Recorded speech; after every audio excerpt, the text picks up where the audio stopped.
Hi, I'm Emily. I'll be your storyteller today. Many of you use these stories to fall asleep. So before we begin, take a moment to like the video and subscribe. Also, where are you watching from, and what time is it there? Now get comfortable. Close your eyes and let the sound of the rain guide you into the story.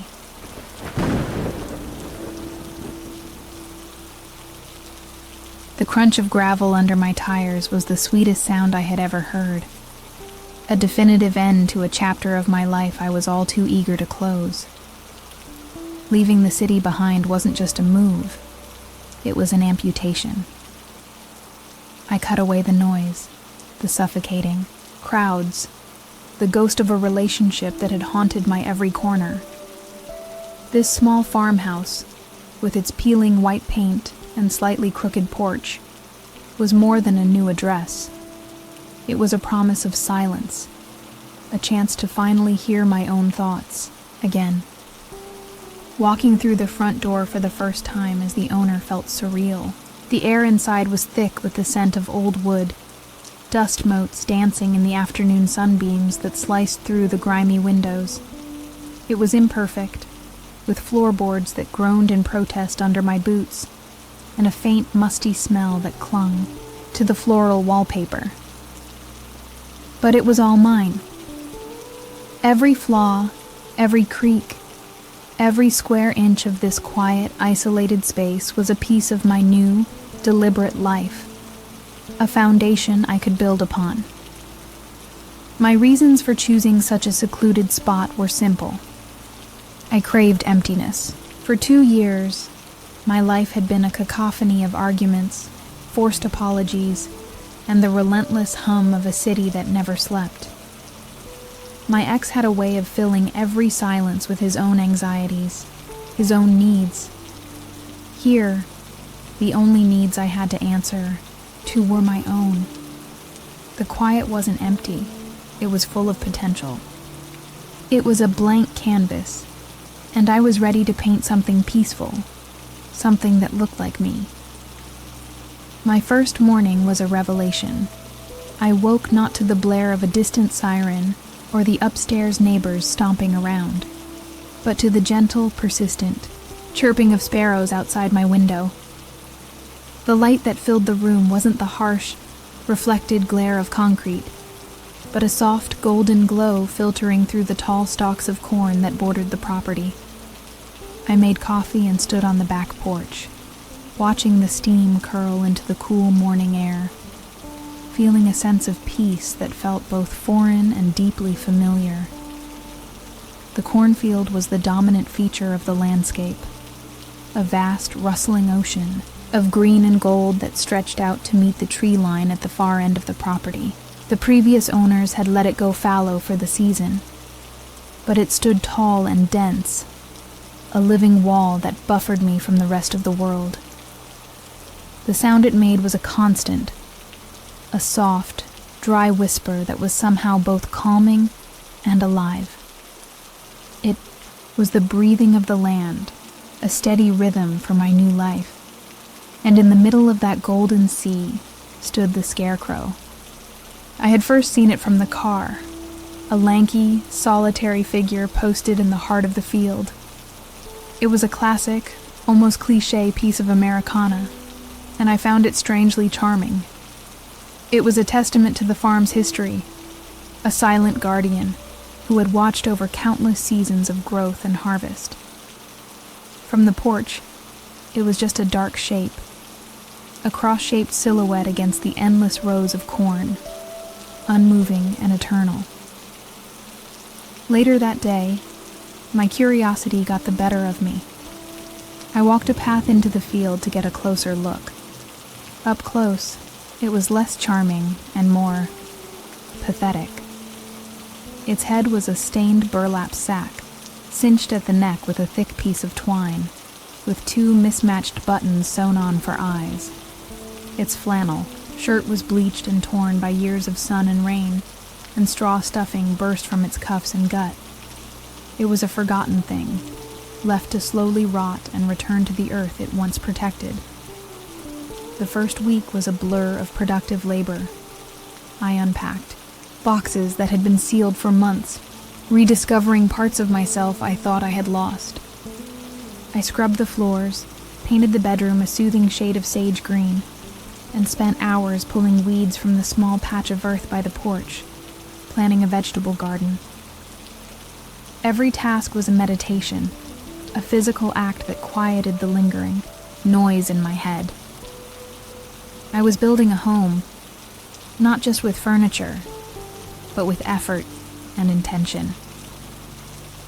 The nights were the most dramatic change. The darkness out here was absolute, a profound and complete blackness unbroken by streetlights or neon signs. The silence was just as deep. At first, it was unnerving. Every creak of the house settling, every rustle of leaves outside was amplified into something significant. But soon I adapted, finding a deep comfort in the seclusion. I would sit by the window and just look at the stars, more brilliant and numerous than I had ever seen them in the city. On the 7th day, I sat on my newly painted porch swing, a cup of herbal tea warming my hands. The sun was setting, painting the sky in fiery strokes of orange and purple. My gaze drifted out over my domain, the freshly tilled garden patch, the sturdy old barn, and the vast, whispering cornfield. And there, in the center of it all, was the Scarecrow, its familiar, lanky form standing stoically in its place. I felt a profound sense of contentment. I was safe. I was home. My days fell into a comfortable rhythm, dictated by the sun rather than a clock. Mornings were for labor, working on the house, tending to my budding garden, or clearing out the wee, old barn, which was filled with forgotten tools and bales of dusty hay. Afternoons were for rest and exploration, taking long walks along the dirt road, or simply reading on the porch. It was a simple existence, and its simplicity was its greatest luxury. I felt my frayed nerves knitting themselves back together, the constant tension in my shoulders finally beginning to dissolve. I started talking to myself, not out of loneliness, but because the silence seemed to invite it. I would narrate my tasks, making plans out loud for the next project. "All right, Alara, time to tackle that peeling paint in the kitchen," I'd say to the empty rooms. The house seemed to absorb my voice, my presence, shedding its musty, forgotten, feeling and slowly becoming a reflection of me. It was no longer just a structure. It was my partner in this new beginning, a silent confidant in my journey toward healing. Sometimes, while working in the yard, I would find myself looking up and locking eyes with the Scarecrow. Its blank, button-eyed stare was a constant presence on the edge of my vision. I started thinking of it as a permanent neighbor, the quietest one I'd ever had. I even gave it a name in my head. Silas. It felt silly, but personifying it somehow made it less of a symbol of decay and more a part of the farm's quirky character. Silas, the stoic watcher of the corn. The house had its own language, and I was slowly becoming fluent. I learned to distinguish the groan of the pipes from the creak of the wood settling in the heat of the day. I could tell by the particular rattle of a window frame that a breeze was picking up from the west. These were the sounds of a house breathing, living. They were predictable, comforting.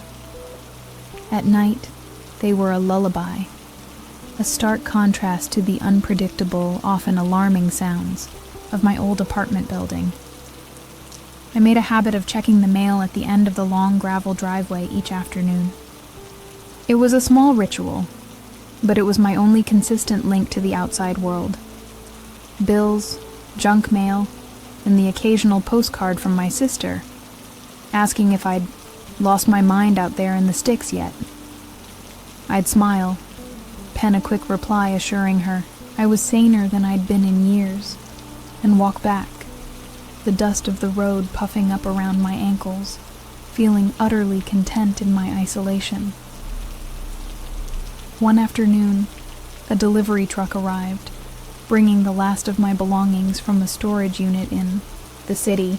As the driver and I unloaded a heavy oak bookshelf, he gestured with his chin towards the field. "Creepy-looking fella, ain't he?" he said, nodding at Silas. I just shrugged, a small smile on my face. "He's just part of the place," I replied. The driver shook his head, looking relieved to be leaving as he drove away. I realized then that my perception of this place was already unique. I saw peace where others saw only eerie isolation. I explored the barn more thoroughly that week, climbing a rickety ladder to the hayloft. The air up there was hot and thick, smelling sweetly of dry hay and time itself. From the loft's high window, I had a new vantage point of the property. I could see the roof of my house, the winding driveway, and the entire expanse of the cornfield, laid out like a map. And there, perfectly centered, was Silas, his arms outstretched as if to welcome the view. He seemed even more a permanent fixture from up high. There was a sense of deep history to the land. While digging in my garden, my trowel struck something hard. I unearthed a small, heavily rusted horseshoe, ancient and worn. I cleaned it off and hung it over the back doorway, a token of the lives that had come before mine. I wasn't the first person to seek solace here, to work this soil with my hands. I was just the latest chapter in the farm's long, quiet story, and I found a strange sense of belonging in that thought. The weather began to turn, the late summer sun giving way to the crisper air of early autumn. The leaves on the distant trees began to blush with color, and the corn in the field turned from a vibrant green to a dry, pale gold. The constant rustling sound deepened, becoming a more pronounced, papery whisper. The world was changing, settling into a new season, and I felt myself changing with it, shedding the last remnants of my old, harried self. My last moment of pure, untroubled peace came on a cool evening at the end of my second week. I was on the porch swing again, wrapped in a thick quilt, watching the full moon rise over the cornfield. The moonlight bathed the landscape in a silvery, ethereal glow. Everything was still and silent. My eyes rested on Silas, his form clear, in the pale light. He stood exactly where he always stood, a harmless effigy of cloth and straw. I took a deep breath, closed my eyes, and felt perfectly, completely normal. It started on a Tuesday. I remember the specific day because I had just finished painting the last of the kitchen cabinets and felt a particular sense of accomplishment.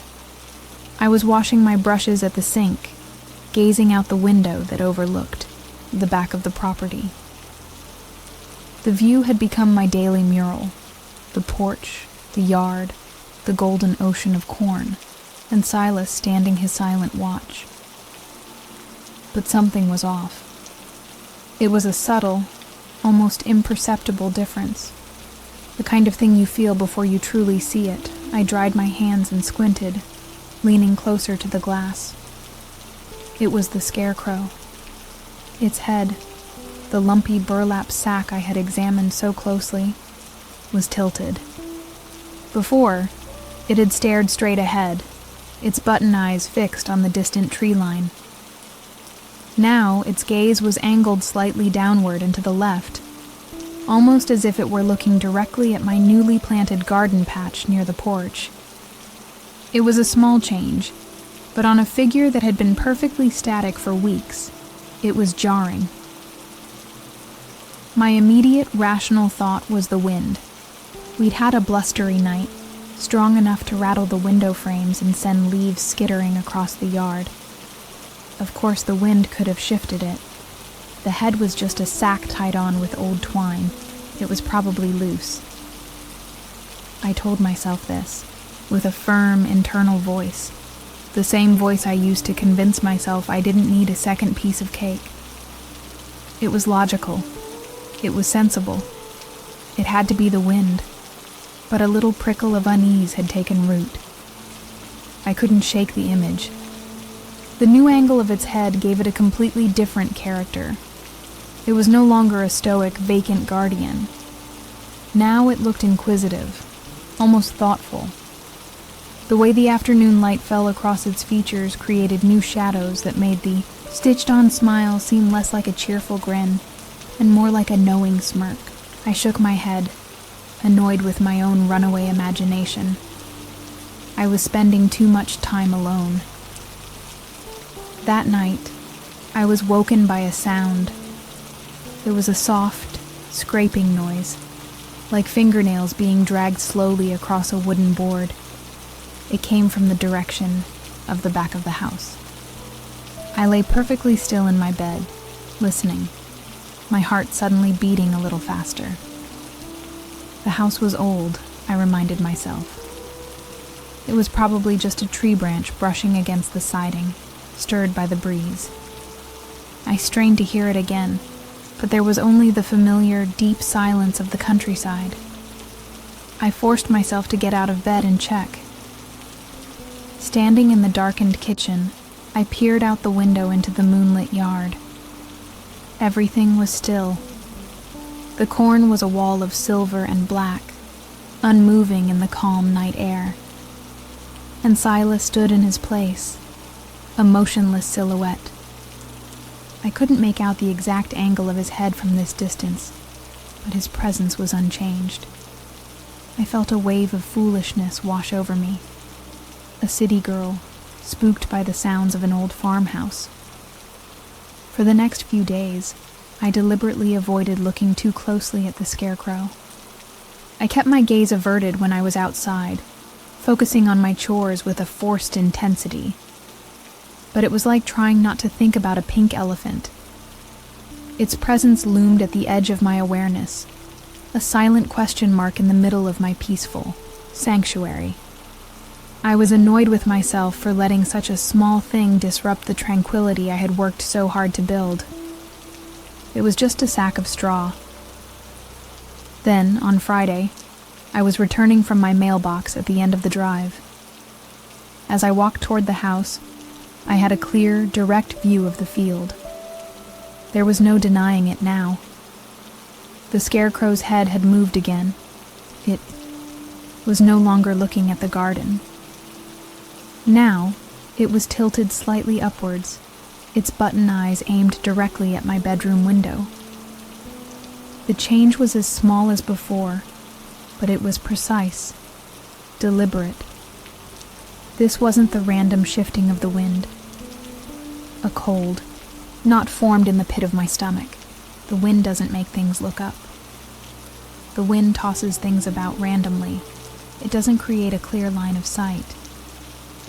I stood there on the gravel path for a long time, just staring, while the logical explanations in my head began to crumble one by one. The twine wasn't that loose. No animal could have done that. My own mind was playing tricks on me, I thought, but the argument felt thin and weak. That evening, I didn't sit on the porch. I locked the back door as soon as the sun began to set, a ritual I had never felt the need for before. I drew the curtains in the kitchen and the living room, shutting out the view of the yard. But closing my eyes to it didn't make it go away. I was acutely aware of the thing standing out there in the darkness, in its new observant posture. The silence of the house no longer felt comforting. It felt heavy, charged with a watchful tension. I slept poorly, my dreams filled with vast, empty fields and silent watching figures. I woke feeling exhausted, a low-grade hum of anxiety vibrating under my skin. I knew I couldn't go on like this, living in a self-imposed prison of drawn curtains and quiet fear. I had to face it. I had to prove to myself that I was being ridiculous. After a hasty breakfast, I pulled on my boots, my heart thumping with a mixture of dread and determination, and marched out the back door. The walk into the cornfield felt different this time. The rustling of the stalks sounded less like a whisper and more like hushed, conspiratorial chatter. The air was still and heavy. Each step took a conscious effort, a fight against the instinct screaming at me to turn back to the perceived safety of the house. But I pushed on, my eyes locked on the figure ahead. I had to touch it, to feel the mundane reality of it, to break the spell my mind had woven. Standing before Silas once again, I could see the angle of his head clearly. It was undeniably pointed toward my window. I reached out a trembling hand and touched the rough burlap of his face. It was damp from the morning dew, coarse and lifeless under my fingertips. I grabbed the head firmly and tried to move it. It didn't budge. The twine at the neck was pulled incredibly tight, biting deep into the fabric and the wooden post that served as its spine.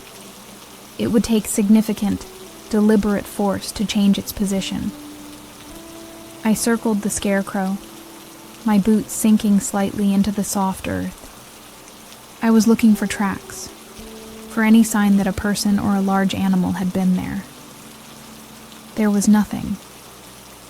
The ground around the post was undisturbed, save for my own fresh footprints.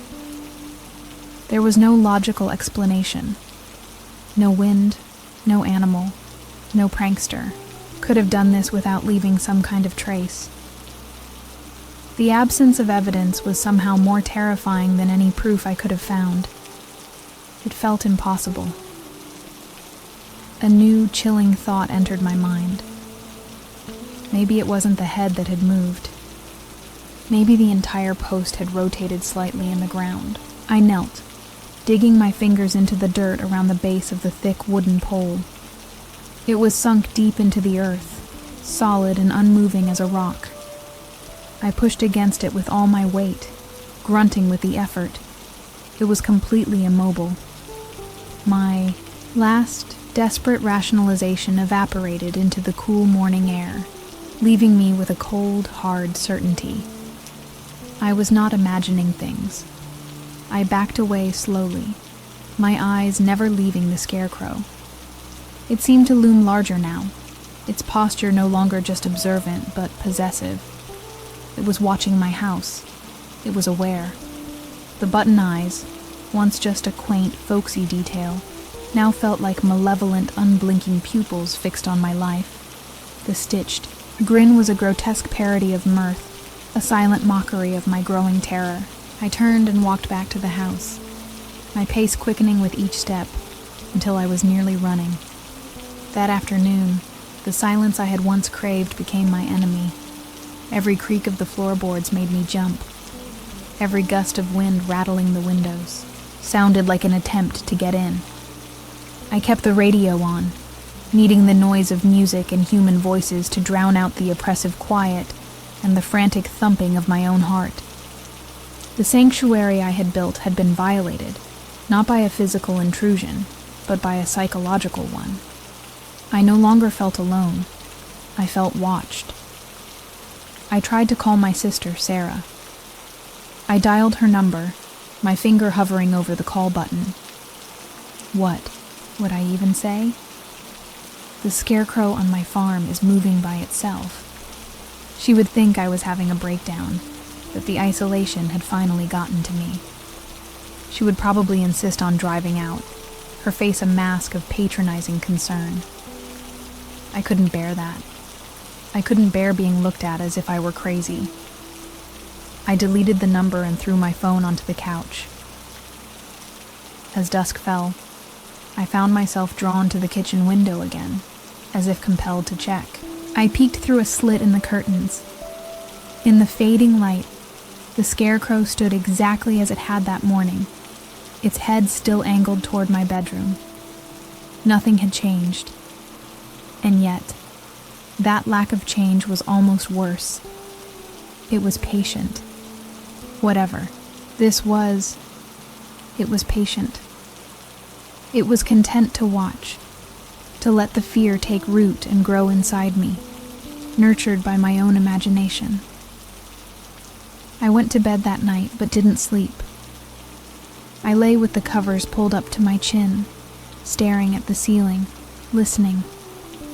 I was waiting for the scrape of wood, for the rustle in the corn, for any sound that would confirm the dreadful truth taking shape in my mind.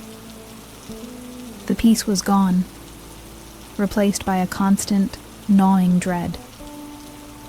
I was living in a house with a silent observer, an inanimate object that had somehow, impossibly, come to life with a quiet, unexplainable purpose.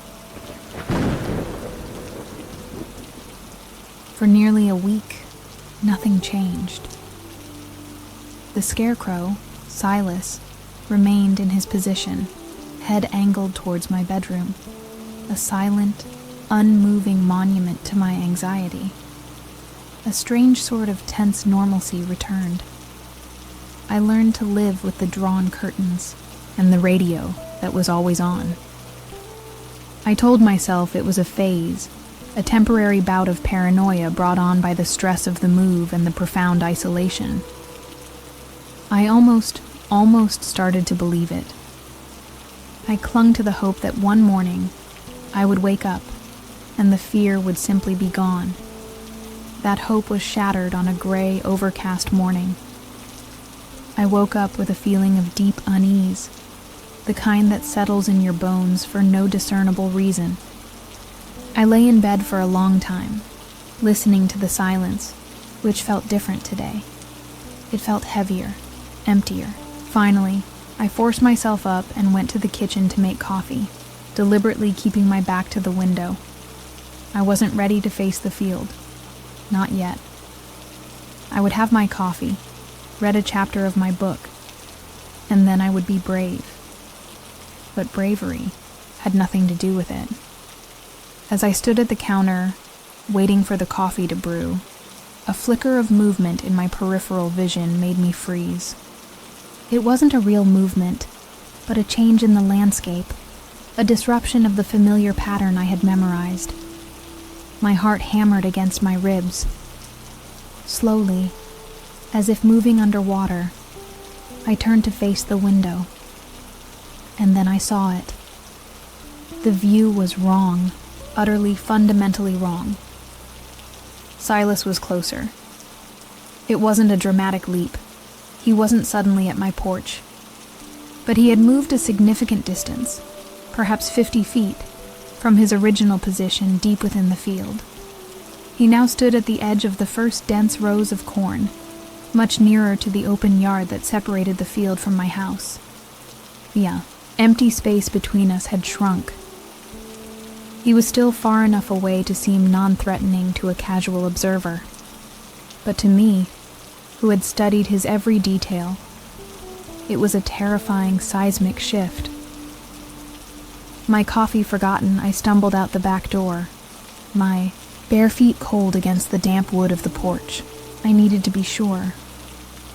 I needed my eyes to confirm what my mind was refusing to process. From the yard, the change was even more stark. He was undeniably, impossibly closer. The details on his faded flannel shirt were clearer now. The shadows on his burlap face were sharper. He stood with the same stiff posture, but his presence now dominated the landscape, an invading force on the edge of my territory. With a sense of cold, clinical dread, I walked past him and into the cornfield, my path certain. I went to the spot where he was supposed to be, the place he had stood for weeks, for years, for decades. And there it was, the proof. A deep, perfectly round hole in the earth, the soil around it dark and slightly disturbed. This was where his post had been anchored. It was empty. The sight of that vacant hole in the ground terrified me more than anything else. It was a wound in the earth, a concrete sign of an impossible event. I walked back to where he now stood, my movements stiff and robotic. I examined the ground at the base of his new position. The earth was freshly disturbed, the grass torn and pressed down where the thick wooden pole had been brutally driven into the soil. There were no drag marks, no sign of machinery. It was as if he had simply been plucked from one spot and plunged into another, a gruesome replanting. The physical evidence was absolute. My denial had nowhere left to hide. I backed away from him, a low sound of pure fear escaping my throat. This wasn't a game of perception anymore. This wasn't my mind playing tricks on me. This was real. An inanimate object, a thing of straw and wood and old clothes, had uprooted itself and moved closer to my home. The laws of physics, of reason, of everything I understood about the world, had ceased to apply in this isolated corner of the world. The whisper of the corn suddenly sounded like laughter. Back inside the house, I locked the door and leaned against it, my body trembling uncontrollably. The fear was no longer a quiet hum of anxiety. It was a physical thing, a cold wave of adrenaline that left me weak and nauseous. He was coming for me. The thought was insane, but it was the only conclusion that fit the facts. He was moving toward the house with a slow, methodical patience. This wasn't random. It was an approach, a deliberate, silent, relentless approach. That night, sleep was out of the question. I sat in a chair in my living room, the one that faced away from all the windows, a heavy fireplace poker resting in my lap.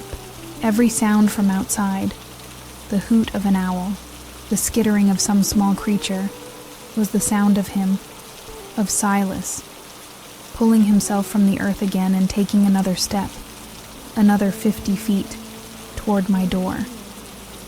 The house no longer felt like a sanctuary. It felt like a trap, and the walls were slowly closing in. The next few days were a blur of sleepless vigilance. I subsisted on crackers and coffee, too nauseous with fear to cook a proper meal. I did my best to maintain a routine, to create a fragile bubble of normalcy, but it was a pathetic effort.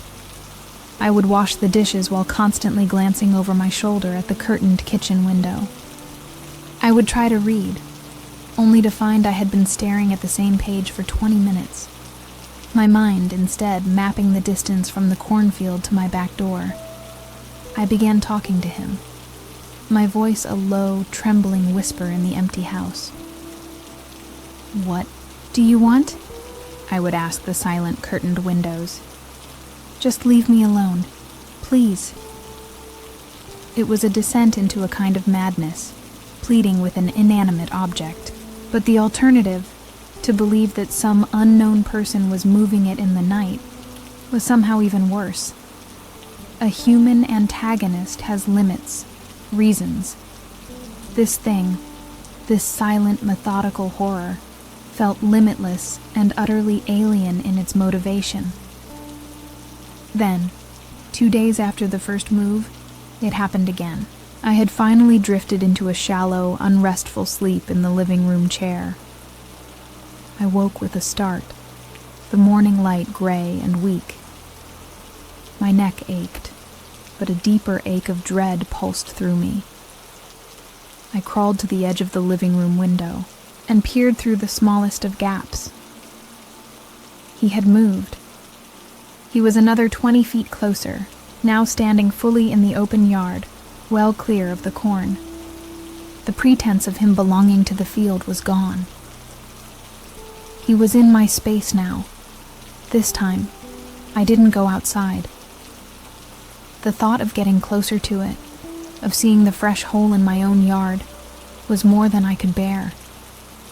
I felt a paralyzing fear, a sense of being cornered. My home, my sanctuary, was now the final destination for a slow-motion predator. The distance was closing. I could now clearly see the texture of the burlap on his face, the dark, gaping stitch that formed his smiling mouth.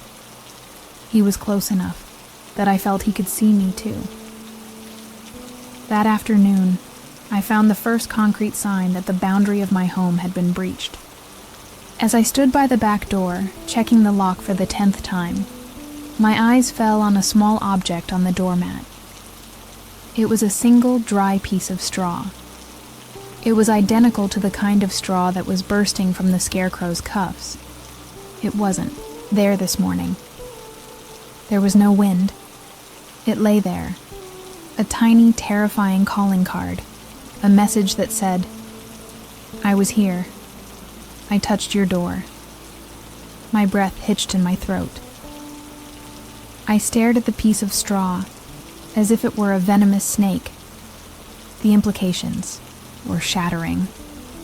It meant that while I was cowering inside, it had been close enough to my house to leave a piece of itself on my doorstep. It had stood on my porch. The very porch I had sat on, feeling so safe and content, had been visited by this silent horror. I didn't touch the straw.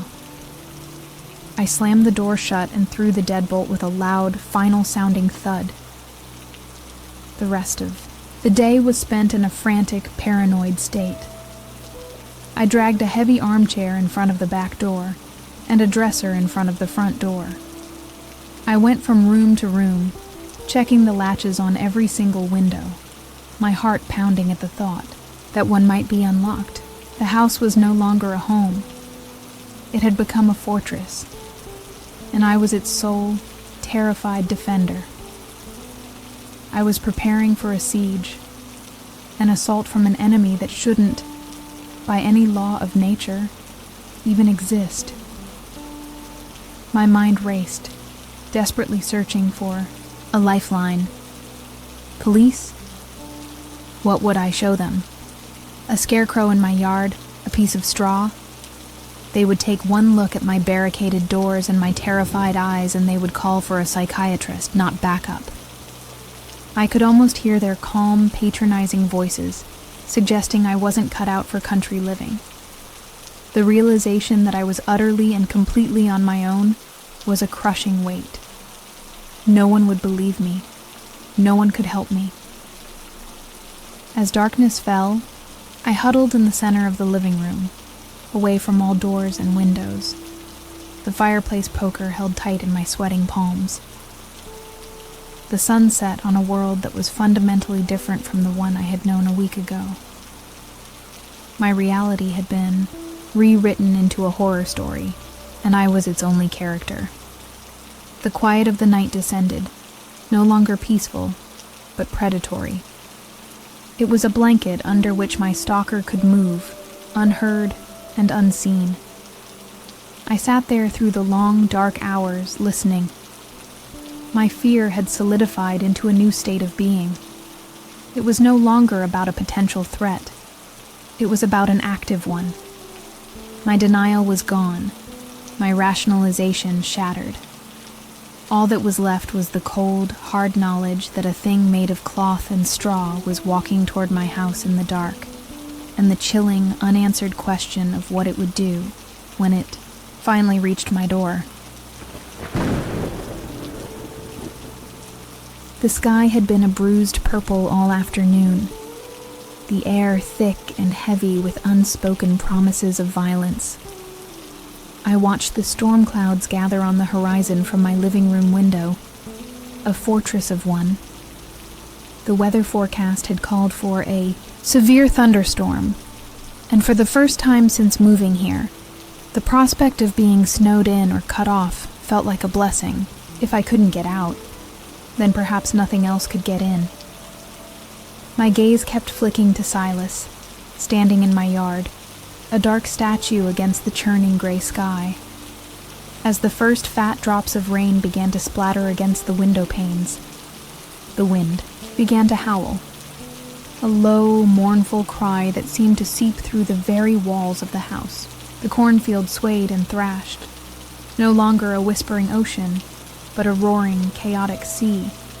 I watched Silas, expecting the wind to tear at his clothes, to rip the straw from his gut. to maybe, finally, knock him over and end this waking nightmare. But he stood firm, impossibly rigid against the gale-force winds, as if the storm itself couldn't touch him. The rain came down in sheets, blurring the world outside into a watercolor painting of greens and grays.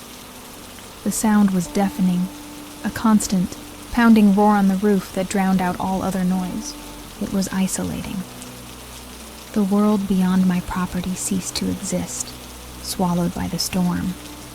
It was just me, the house, the raging tempest, and the thing in my yard.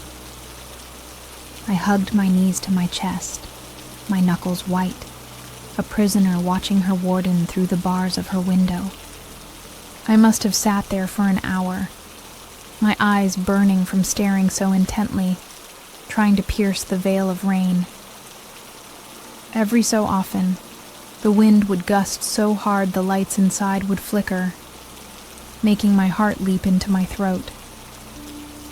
With each flicker, I expected the power to go out, plunging me into the same terrifying darkness that ruled the world outside. The house groaned and shuddered around me, and I felt terrifyingly small and fragile, a tiny, breakable thing in the face of the storm's immense power. Then came the lightning. A brilliant blue-white fork of it split the sky, illuminating the entire yard in a silent, instantaneous flash. For a fraction of a second, the world outside was as clear as day. My eyes darted to the spot where Silas stood, and my blood ran cold. The post was there, but it was empty. The Scarecrow was gone. The image was burned into my retinas, a stark, terrifying afterimage of a bare wooden cross against the thrashing corn. A strangled gasp escaped my lips. I pressed my face against the cold glass, frantically trying to see through the deluge, my mind screaming. Where did it go? The wind wasn't strong enough to carry it away, not whole. It wasn't lying on the ground. The space where it had stood was simply, completely vacant. The lightning flashed again, confirming the impossible. The post was empty. The Scarecrow was gone. It was no longer in the yard. It was somewhere else, somewhere in the storm. My initial shock gave way to a tidal wave of pure, unreasoning panic. He was mobile. He was loose. My fortress had walls, but the enemy was no longer stationary. He was out there, in the chaos of the storm, hidden by the rain and the roaring wind. I scrambled away from the window, my back hitting the opposite wall, my breath coming in ragged, shallow gasps. I was trapped in the house with something that could move on its own, and it was somewhere just outside. I scanned the room, my eyes wide with terror, searching for a weapon, for some comfort. The fireplace poker felt laughably inadequate. What good would it be against something that defied all logic? The house, my supposed sanctuary, suddenly felt like a flimsy cardboard box, and something with claws was trying to get in. I could hear the pounding of my own blood in my ears, a frantic drumbeat against the roar of the storm outside. The world had shrunk to this one room and the terrifying possibilities beyond its walls. And then I heard it. It was a sound that managed to cut through the cacophony of the storm, not because it was loud, but because it was different. It was a slow, heavy thump. It came from the back of the house, from the back door. It wasn't the sharp rap of a knuckle. It was a dull, sodden, weighty impact, like a heavy waterlogged sack being slammed against the wood. My heart stopped. It was here. Thump. It came again, just as slow, just as heavy. It was a patient, deliberate sound, the sound of something that knew I was inside. It knew I was listening. It wasn't trying to break the door down. It was announcing its arrival. The piece of straw on the doormat, the slow approach across the field. It had all been leading to this moment, to the thing from the cornfield, drenched and heavy with rain, standing on my porch, knocking on my door. I didn't breathe. I couldn't.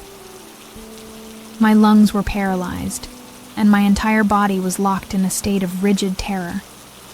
The heavy armchair I had pushed against the back door suddenly seemed like a child's toy, a flimsy and pathetic defense.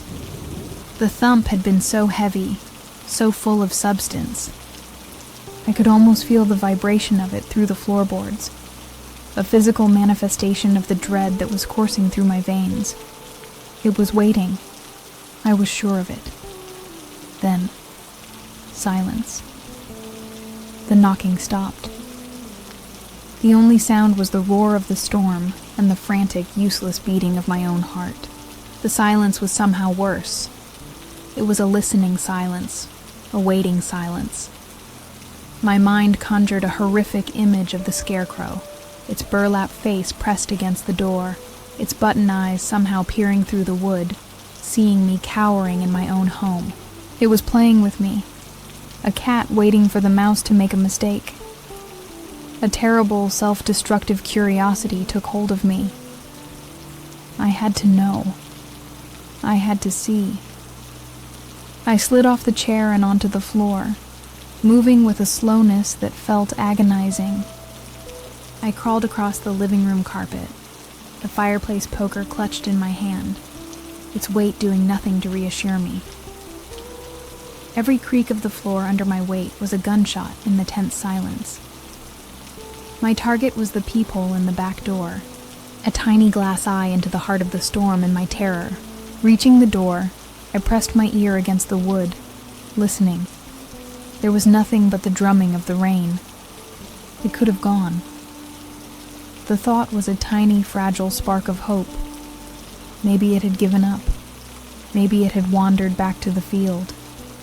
Slowly, my hand trembling so badly I could barely control it, I reached up and lifted the small metal cover of the peephole.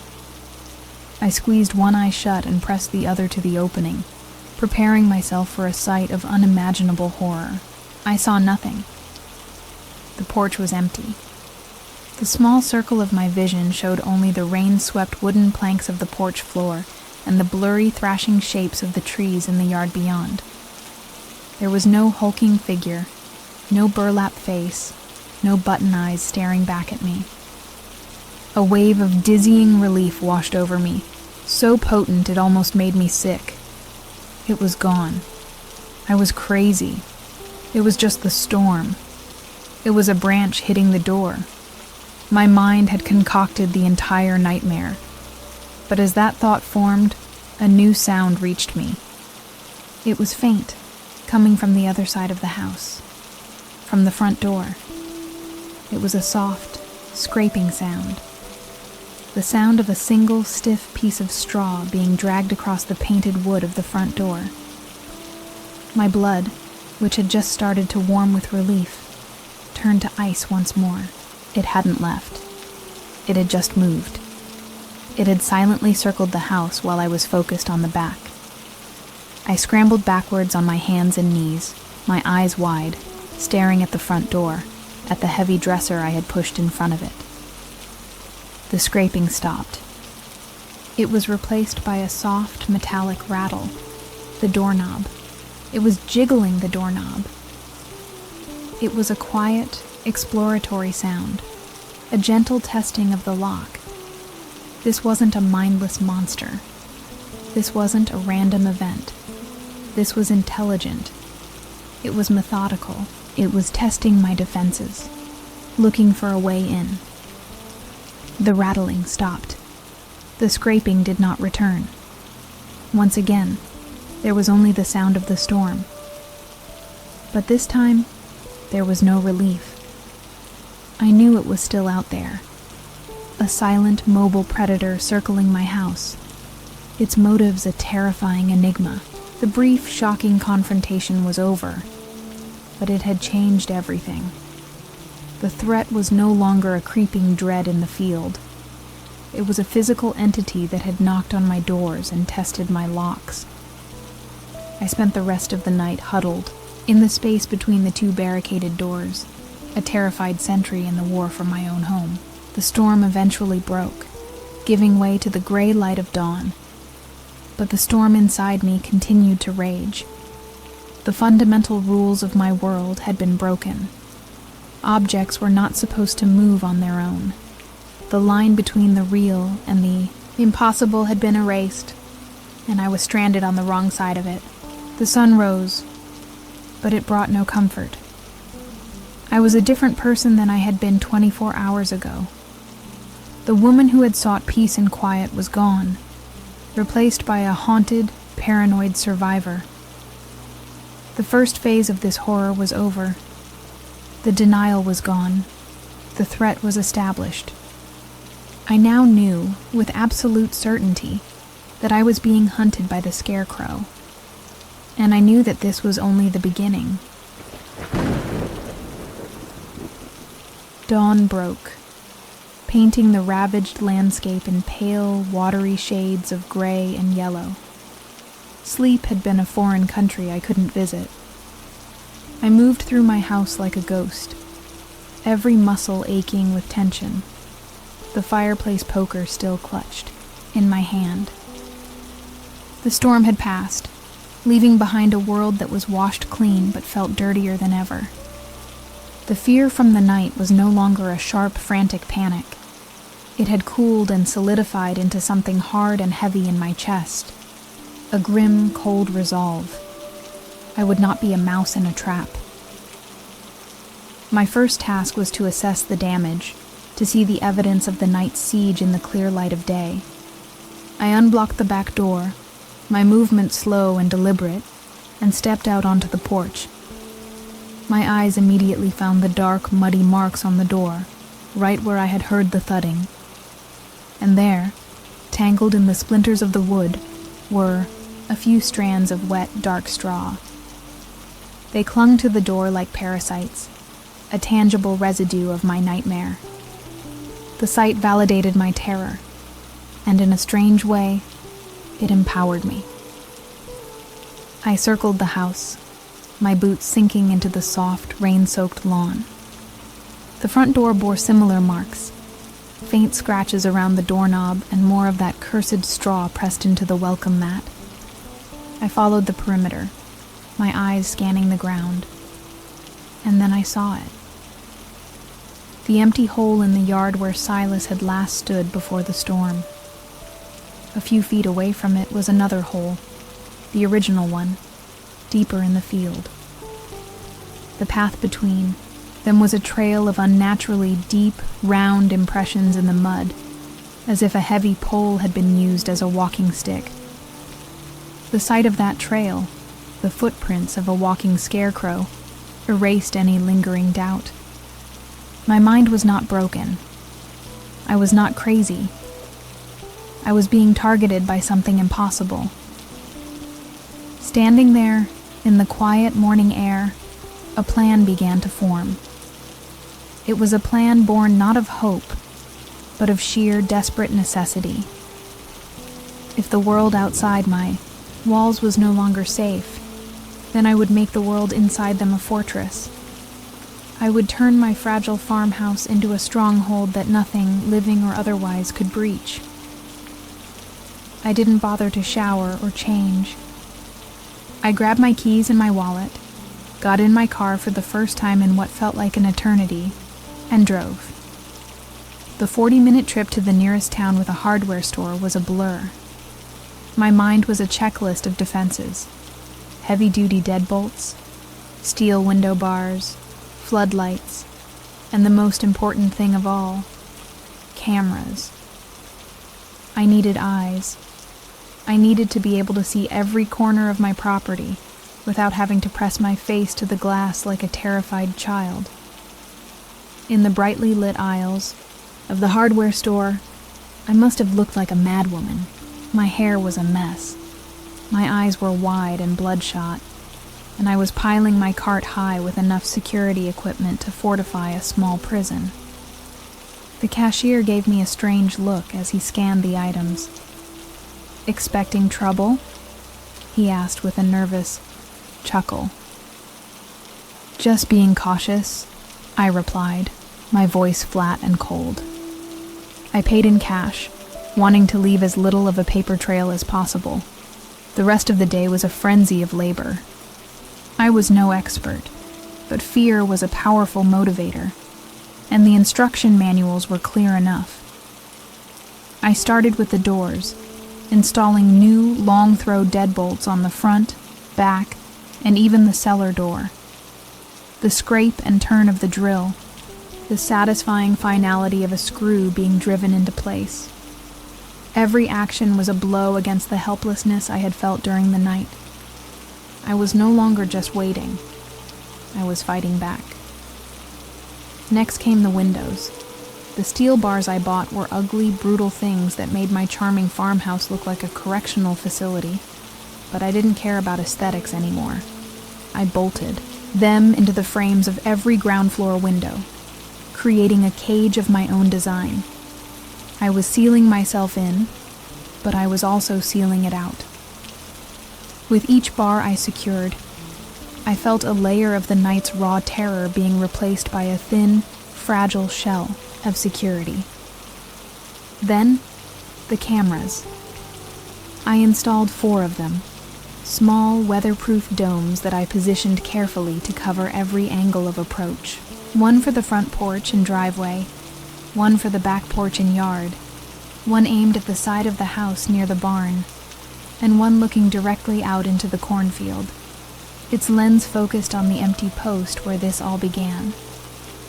They were my sentinels, my unblinking electronic eyes that would watch when I couldn't.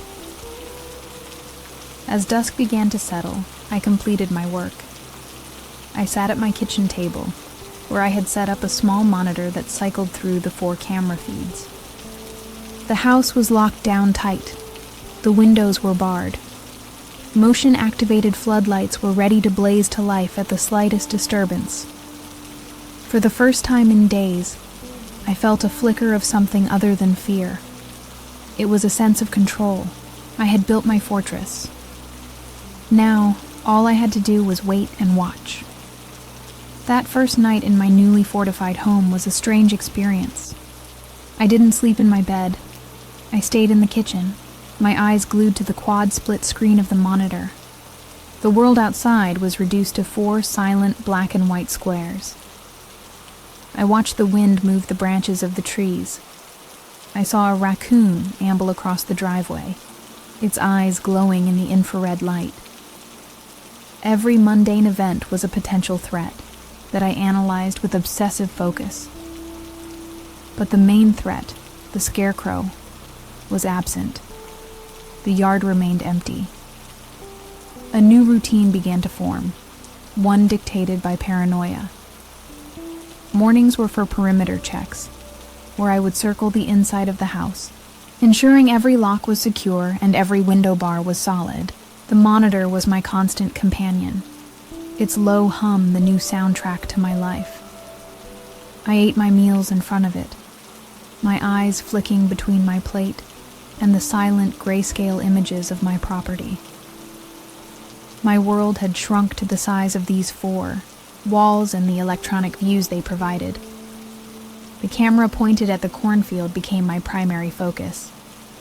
I would stare at it for hours, at the empty wooden post standing like a lonely crucifix in the dirt. Where had it gone? The question haunted me. Was it hiding somewhere in the dense rows of corn, just outside the camera's view, waiting? Or had it retreated completely? Had my sudden show of force, my bars and locks and cameras, scared it away? A tiny, treacherous part of me began to hope that was the case. For 2 days and 2 nights, nothing happened. The camera feeds showed nothing but the peaceful, mundane life of the countryside. The wind blew. The squirrels chased each other. The sun rose and set. The motion-activated floodlights never once turned on. The silence, once a source of terror, slowly began to feel like a sign of victory.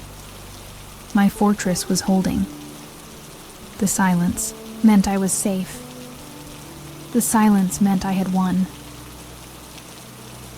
On the third day, I allowed myself a small luxury. I took a long, hot shower, the first since before the storm. I stayed in the steaming water until my skin was pink, letting the heat soak into my tense muscles. For the first time, I didn't feel the need to rush, to constantly listen for sounds outside.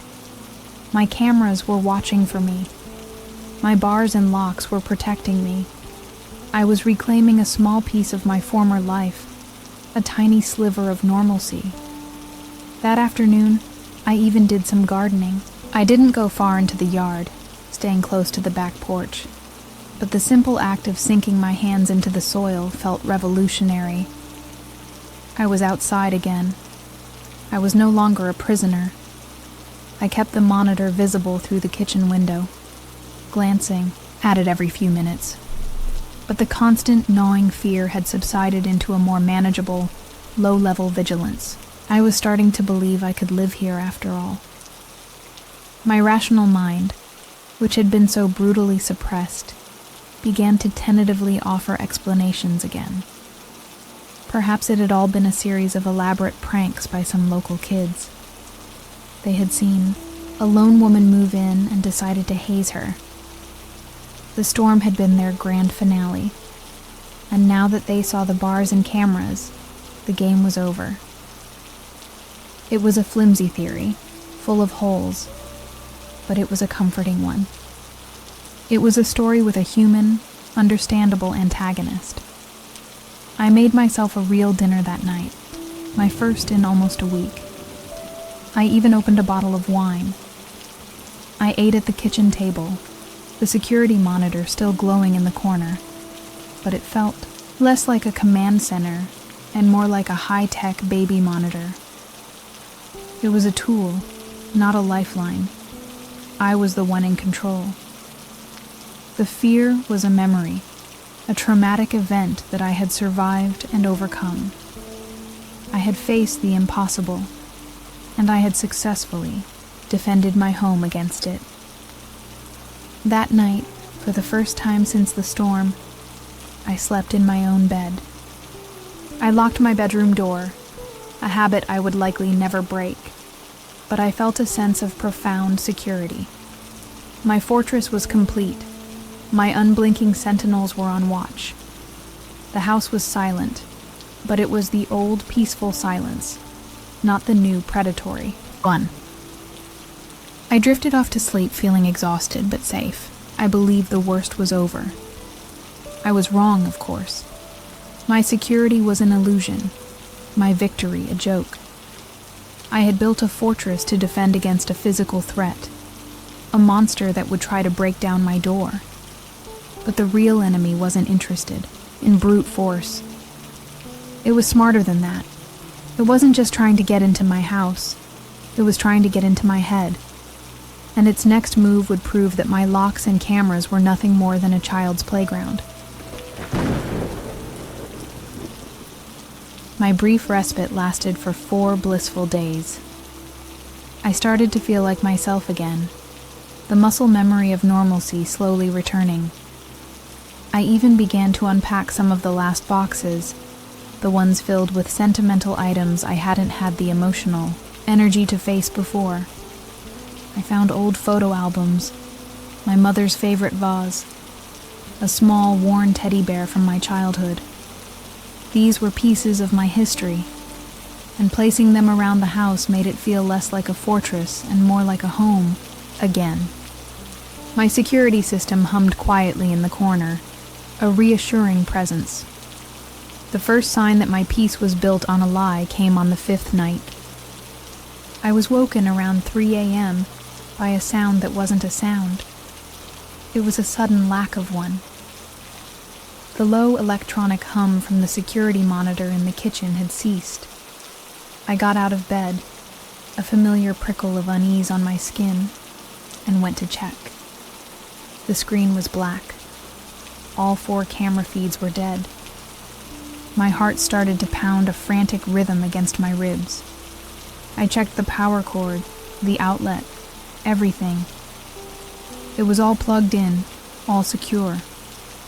The power in the rest of the house was working fine. It was just the camera system.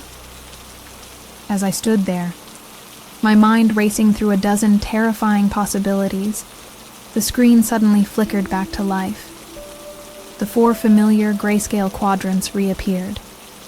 The timestamp in the corner showed a gap of exactly 3 minutes. 3 minutes where I had been blind. I told myself it was a technical glitch, a power surge, but I didn't believe it. The next day, I was on edge. The illusion of safety shattered. I spent hours rewatching the recorded footage from the night before, scrutinizing the moments just before and after the outage. There was nothing. Just a static view of an empty yard, then 3 minutes of blackness, then the same static view. The system rebooting, I told myself firmly. But the coincidence was too sharp, too cruel. The timing felt deliberate, a reminder that my electronic eyes could be closed at any time. I developed a new obsessive habit.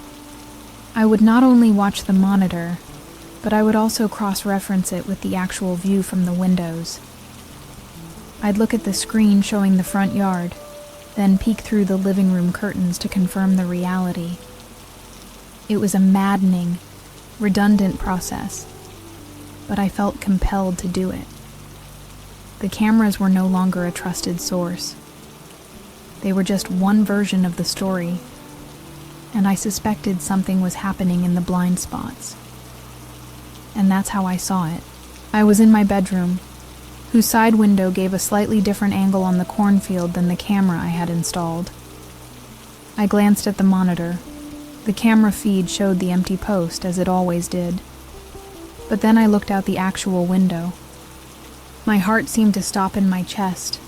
Something was on the post. It was small, a little speck of color that was almost lost against the dull wood, but it was there, and it was just outside the camera's direct line of sight. It knew. The realization hit me with the force of a physical blow. It knew where the cameras were. It knew their limitations, their fields of view. It had deliberately placed that object on the one side of the post that the camera couldn't properly see. My carefully constructed fortress was a joke. I had only succeeded in teaching my enemy how to be a more effective spy. It was observing me, learning my defenses, and calmly, intelligently, circumventing them. I had to know what the object was. The fear was immense. A paralyzing wave that made my legs feel weak, but the need to understand was stronger. I grabbed the heaviest kitchen knife I owned, a new security blanket, now that the poker felt too clumsy, and unlocked the back door. My hands were shaking so badly I could barely turn the key. Each step I took across the yard felt like a mile. The air was still, and I felt 1,000 unseen eyes watching me from the corn. As I got closer, the object came into focus.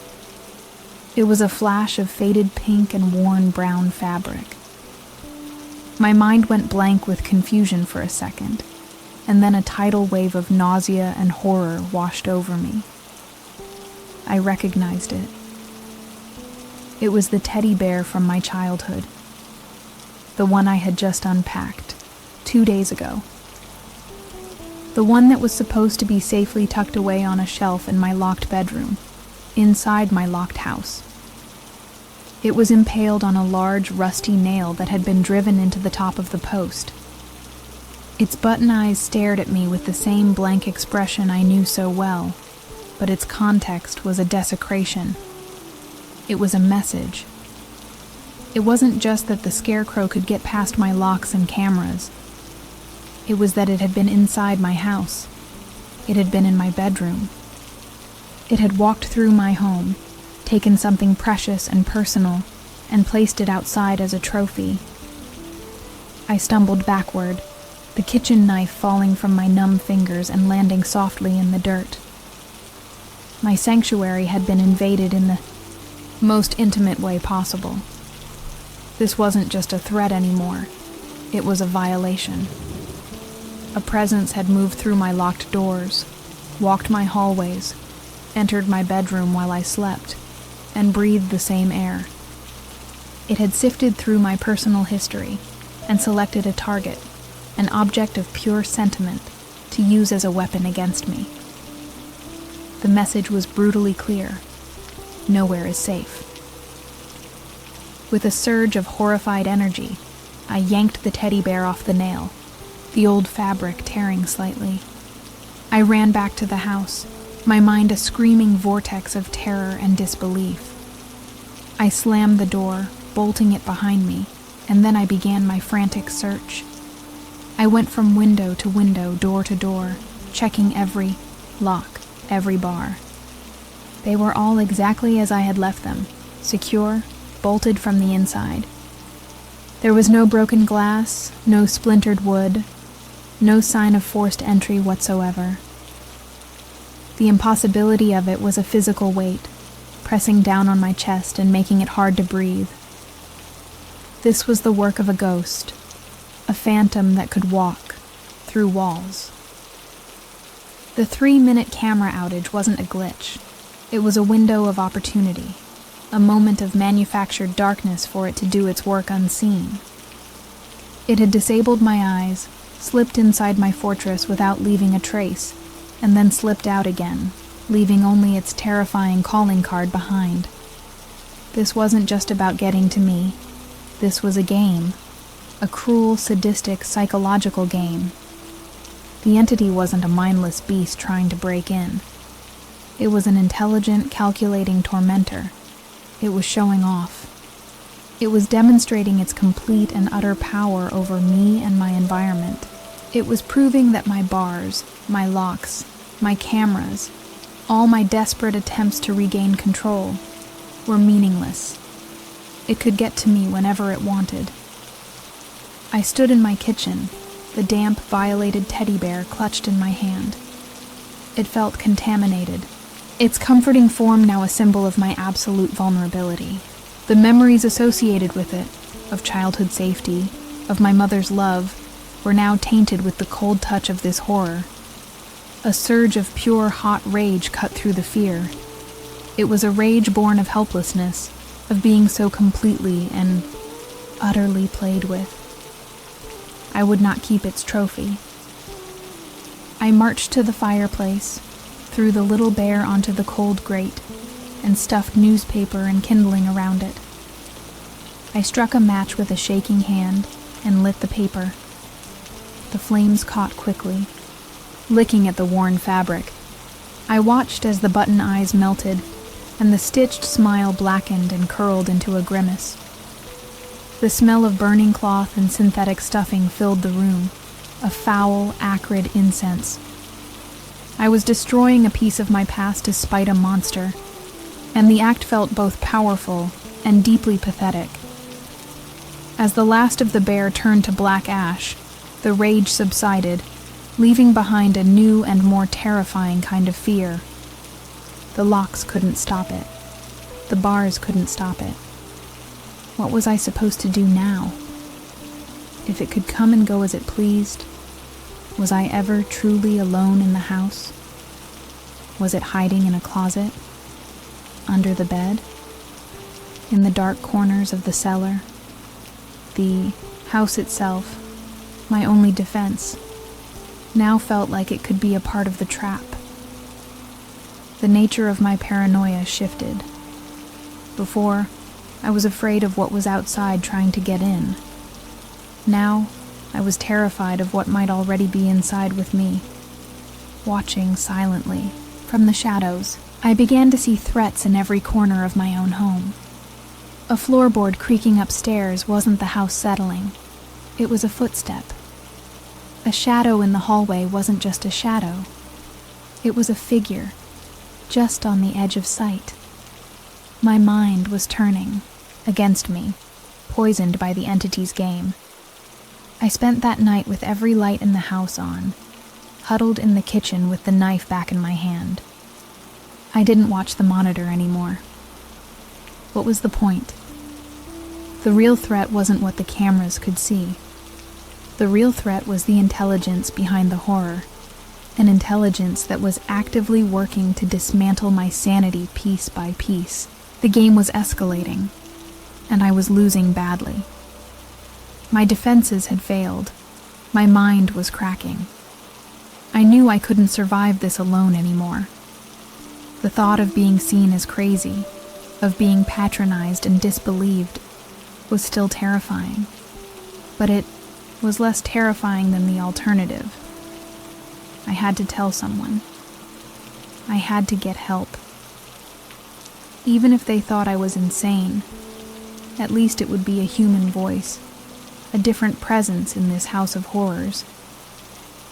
My isolation was its greatest weapon, and I couldn't let it win. Tomorrow, I decided. Tomorrow I would make the call. The morning after I burned the bear, I woke with a hollow-eyed, sleep-deprived clarity. The decision I had made in the depths of my terror still felt right. I couldn't do this alone. I needed an anchor to the real world, a world where things made sense and scarecrows stayed in their fields. I picked up my phone, my thumb hovering over my sister's contact photo. Sarah was practical, grounded. If I could just explain it to her calmly, logically, maybe she would understand. Maybe she would have a rational explanation I had missed. I took a deep breath and made the call. She answered on the second ring, her voice cheerful and full of the city life I had abandoned. Alara, I was just thinking about you. How's life as a farmer? Haven't been carried away by a tornado yet? Her casual humor felt like a punch to the gut. I tried to force a laugh, but it came out as a strangled croak. Sarah, I need your help, I said, my voice barely a whisper. Something is happening here. The cheerful tone in her voice vanished, replaced by a cautious concern. What is it? Are you okay? You sound awful. I tried to lay it out logically, starting with the feeling of being watched, the strange occurrences. I told her about the Scarecrow's head moving, then its slow approach toward the house. I could hear the silence on her end of the line growing, heavier, more strained. She was listening, but she wasn't hearing me. She was hearing a story that didn't make sense. When I got to the part about the storm, the empty post, and the knocking, her concern solidified into a tone I knew all too well. The one she used when she thought I was being overly dramatic or emotional.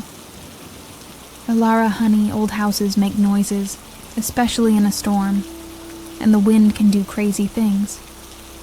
I pushed on, my voice cracking with desperation, telling her about the cameras, the 3-minute outage, the teddy bear appearing on the post.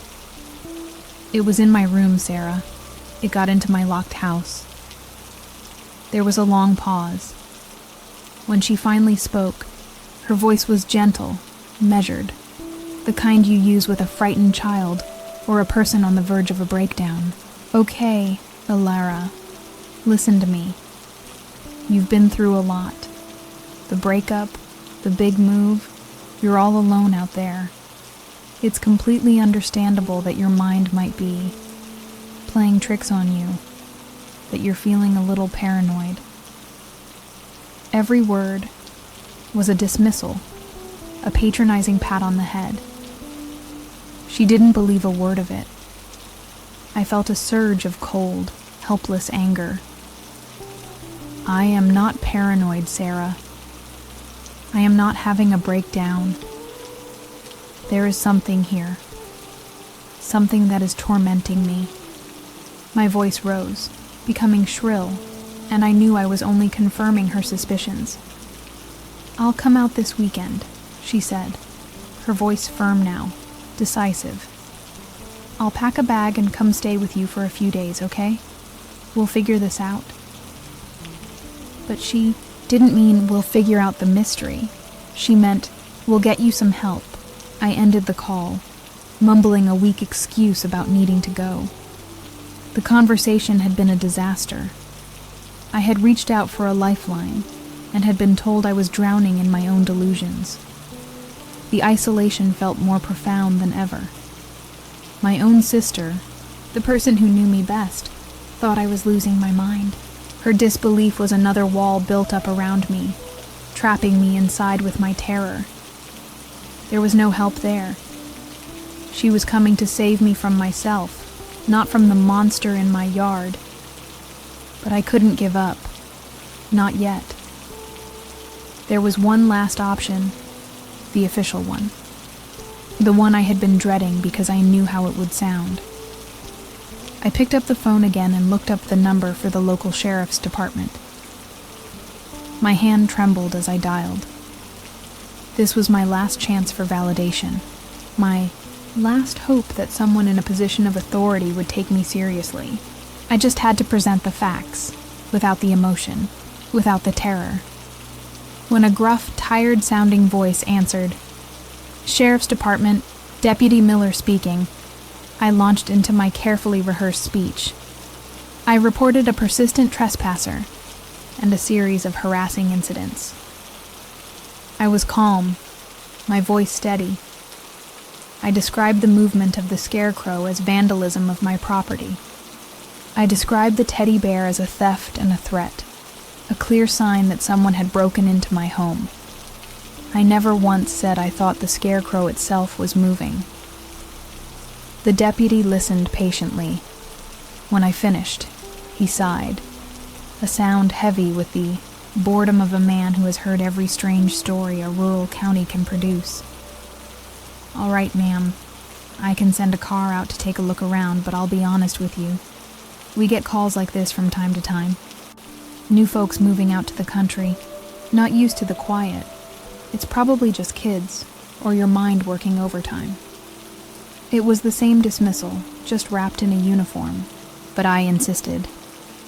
"Please," I said. "Just send someone." An hour later, a dusty patrol car crunched up my driveway. 2 deputies got out. One was a younger man, Deputy Miller, the one I had spoken to on the phone. The other was older, with a weathered face and a look of profound weariness in his eyes, as if he'd seen it all and was deeply unimpressed by it. They surveyed my house, their eyes lingering on the new locks and the ugly steel bars on the windows. I could see the judgment in their gazes before they even said a word. I led them around the property, my voice a tight, controlled monotone, trying my best to sound like a reliable witness and not a hysterical woman. I showed them the empty post in the cornfield and the more recent hole in my yard. The older deputy poked at the dirt with the toe of his boot. "Ground soft after the rain, ma'am. Could be anything. An old fence post you never noticed, maybe." He said it with a placid certainty that made my blood boil. I pointed out the scratches on the doors, the faint, muddy residue. "This is where it was knocking, where it was trying the handle." Deputy Miller took a cursory glance. "Could be animal scratches," he offered. "Raccoons can be persistent." They had an explanation for everything, a mundane and logical reason that painted me as an ignorant city dweller, unable to interpret the normal signs of country life. My evidence was being systematically dismantled and discarded right in front of my eyes. The tour of my fortified house only made things worse. They saw the security monitor on the kitchen table, the heavy furniture pushed against the doors at night. The older deputy exchanged a slow, meaningful look with his younger partner. It was a look that said, "We've got a live one here." He turned back to me, his expression a careful mask of professional concern. Ma'am, you seem to be under a lot of stress. Have you considered maybe taking a short vacation? Going back to the city for a bit? My teddy bear, I said, my voice trembling with suppressed rage. I told you on the phone. Something was stolen from my bedroom and left on that post. The older deputy nodded slowly.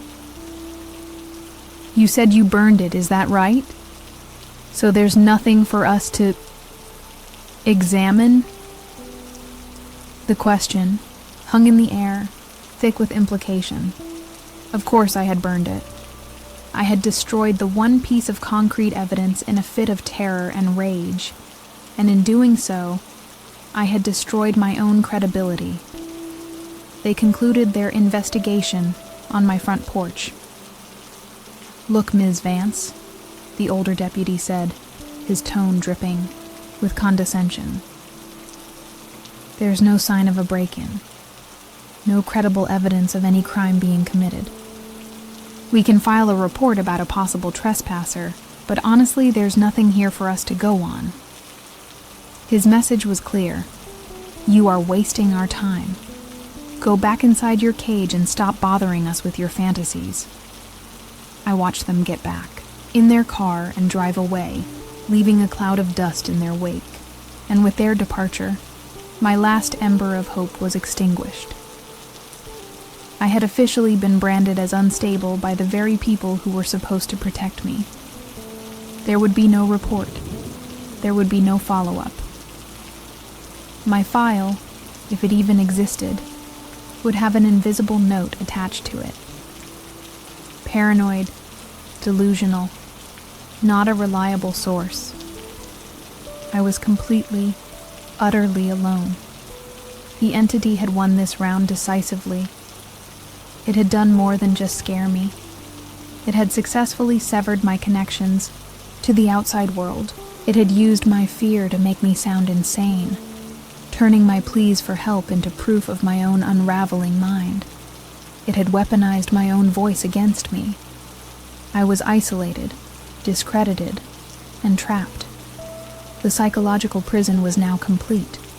The monster had an open field to play in, and I was the only game in town. That evening, I didn't even feel fear. I felt a profound, crushing emptiness. I sat in the kitchen and watched the security monitor, not for threats, but because its low hum was the only thing in the world that felt real. The 4 silent black and white screens were a reflection of my own existence, a lonely grayscale, watch over a world that no longer believed me. My sister was coming to fix my mind. The police were ignoring my calls. There was no one left. The sun set, and the motion-activated floodlights I had installed bathed the yard in a harsh, artificial daylight, but they offered no comfort. My fortress was a monument to my own foolishness. I had tried to fight a phantom with locks and cameras, and it had answered by proving it didn't need to touch a single thing to destroy me. It had attacked my sanity, and it had found its target with devastating precision. I was alone in my illuminated cage, waiting for the zookeeper to return.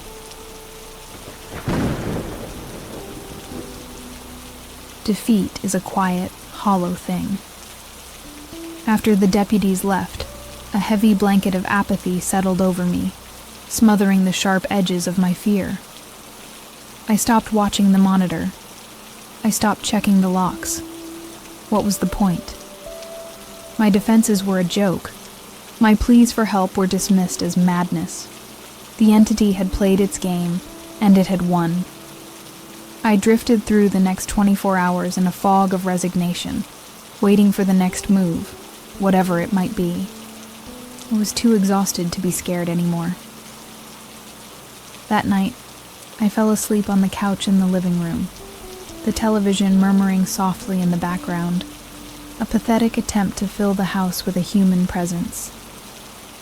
I didn't bother to barricade the doors or even turn on all the lights. I simply gave in to the crushing weight of my exhaustion and let the darkness take me. For the first time in a long while, I didn't dream.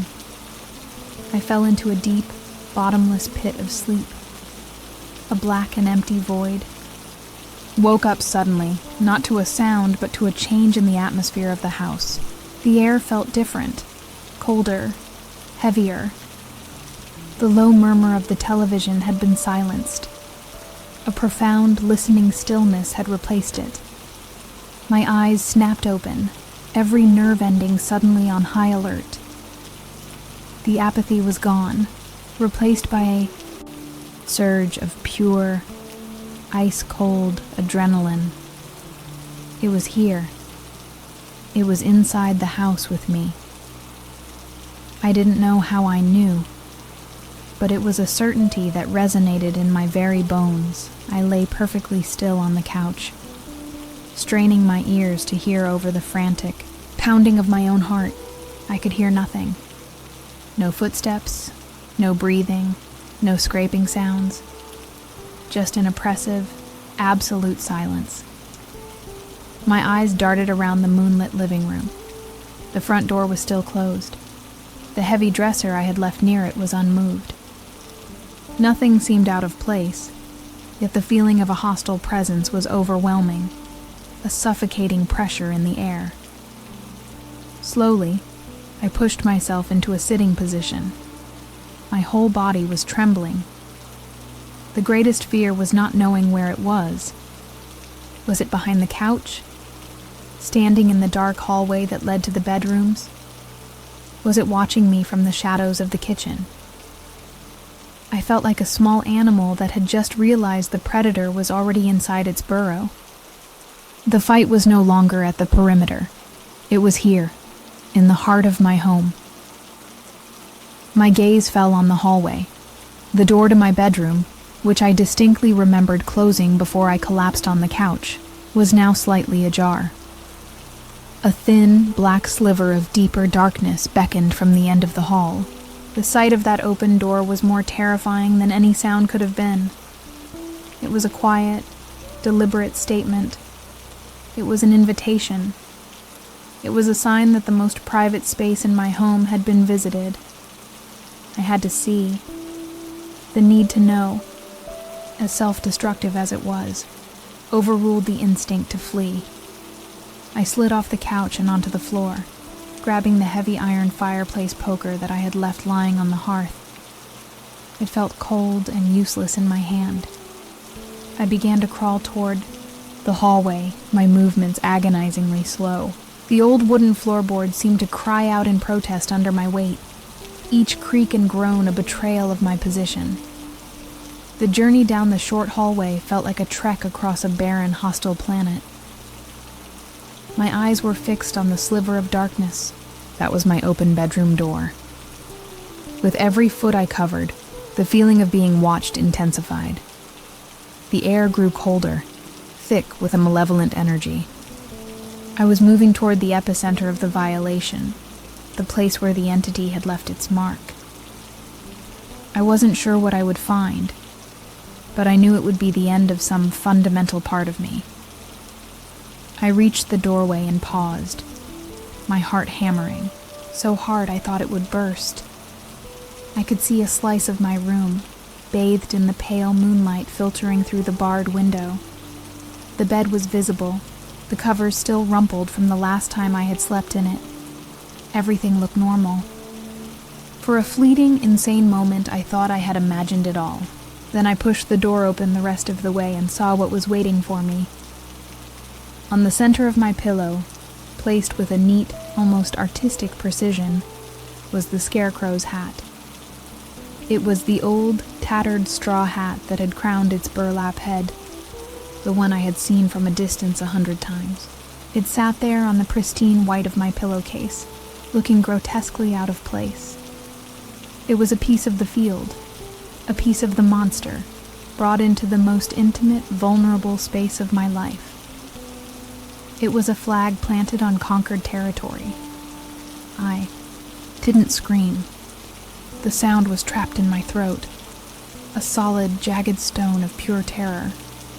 I simply stood there, frozen in the doorway, my knuckles white on the handle of the fireplace poker. My mind struggled to process the sheer audacity of the act. This wasn't just a threat or a message. It was a declaration of ownership. It was a display of contempt. The entity had been in my bed, had placed its crown upon my pillow, and I hadn't even known. The violation was so complete, so absolute, that it felt like a physical part of me had been carved out. My eyes scanned. The room and other, smaller details began to register. The air in the bedroom was thick with the faint, earthy smell of damp soil and decaying straw. It was the smell of the field, the smell of the Scarecrow, and it had no place within these walls. Then I saw the rug beside my bed. There was a single dark, muddy impression on the pale fabric. A partial footprint that was too large and round to be human. It had stood right there, beside my bed.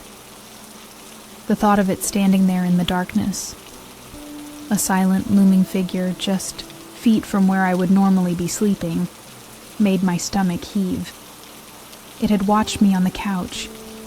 It had moved through my home with a ghostly silence, its purpose clear. It wasn't there to attack me physically.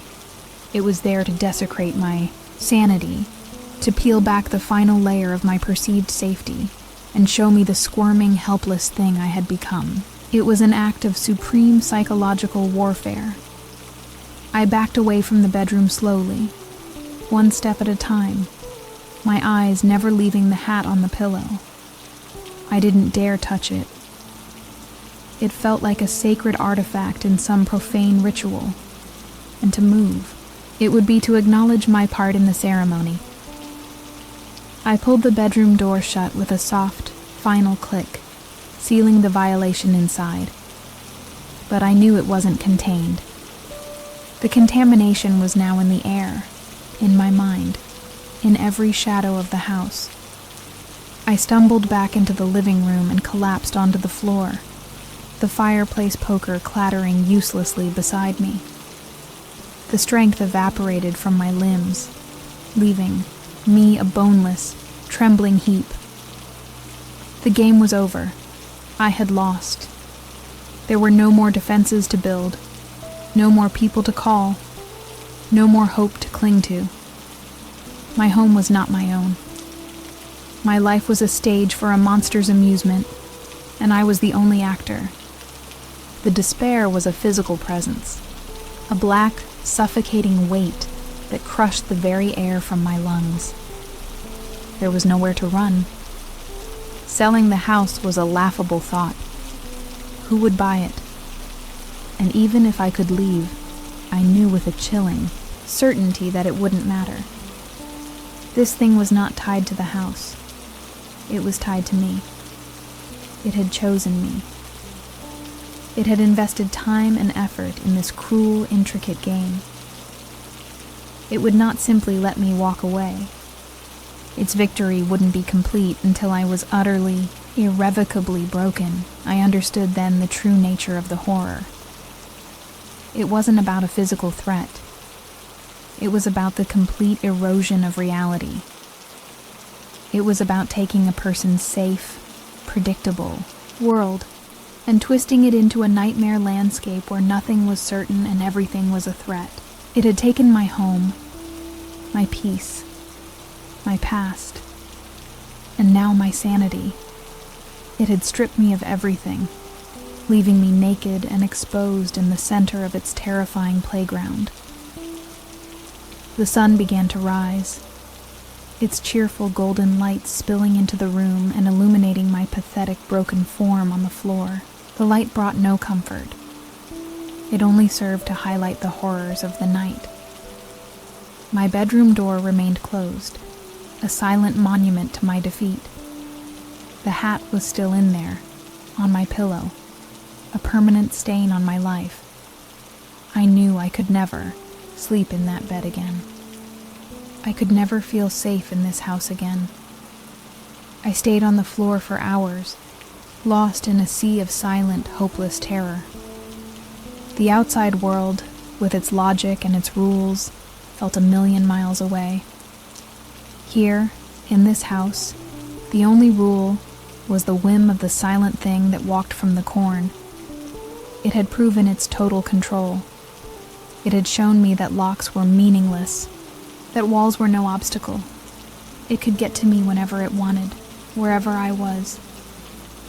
There was no escape. My sister Sarah would be here in a day or two. The police thought I was a joke. I was isolated, discredited, and now fundamentally violated. The second act of my horror story had reached its devastating climax. I was no longer a victim fighting back. I was a conquered subject, living in occupied territory, waiting for the whims of my silent, terrifying king. All that was left was despair. A deep, dark, endless ocean of it.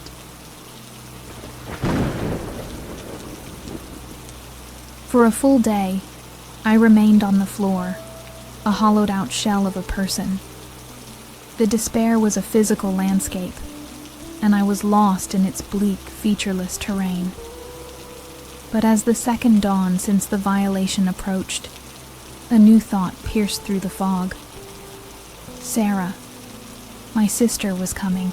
She would arrive soon, find me like this, unwashed, incoherent, living in a house with a desecrated bedroom. And her gentle, patronizing concern would become a smothering blanket. She would try to save me. She would take me away from this place, defeated and broken. The thought of her seeing me in this state, of her "I told you so" eyes filled with pity, sparked something deep within me. It was a tiny, cold ember of defiance. I would not be rescued like a pathetic, frightened animal. I would not be taken from my home, forced to leave with this thing's laughter echoing in my memory. The image of being led away, of abandoning my life to this silent terror, was somehow more humiliating, more enraging than the fear itself. The despair didn't vanish. It began to burn. A new feeling crystallized from the ashes of my hopelessness. Rage. It was a pure, cold, clarifying anger. Rage at the creature for what it had done, for the game it had played. Rage at Sarah and the police for their disbelief. But most of all, rage at myself for letting it break me, for cowering in my own home. The fear had paralyzed me, made me a victim. The rage, however, was a different kind of energy. It was active. It was fuel. It demanded motion. I pushed myself up from the floor, my limbs stiff, my body aching. I was no longer a victim waiting for the next blow. That person was gone, crushed under the weight of the Scarecrow's hat. In her place was something new, something harder. A survivor. And a survivor doesn't just wait. A survivor adapts. A survivor fights. I walked through my house, no longer seeing a trap, but a battlefield. I was no longer thinking about defense. I was thinking about how to attack. My first act of war was to reclaim my bedroom. I walked down the hall, my steps firm and steady, and pushed the door open. The hat was still there, a grotesque centerpiece on my pillow. The air was still thick with the smell of the earth. I looked at it, not with terror, but with a cold, analytical fury. It was a symbol of its power, its dominance. And I was going to take that power back. I would not let it hold this territory. I marched into the room, grabbed the tattered straw hat, and walked out without a backward glance. I didn't burn this trophy. That was an act of fear.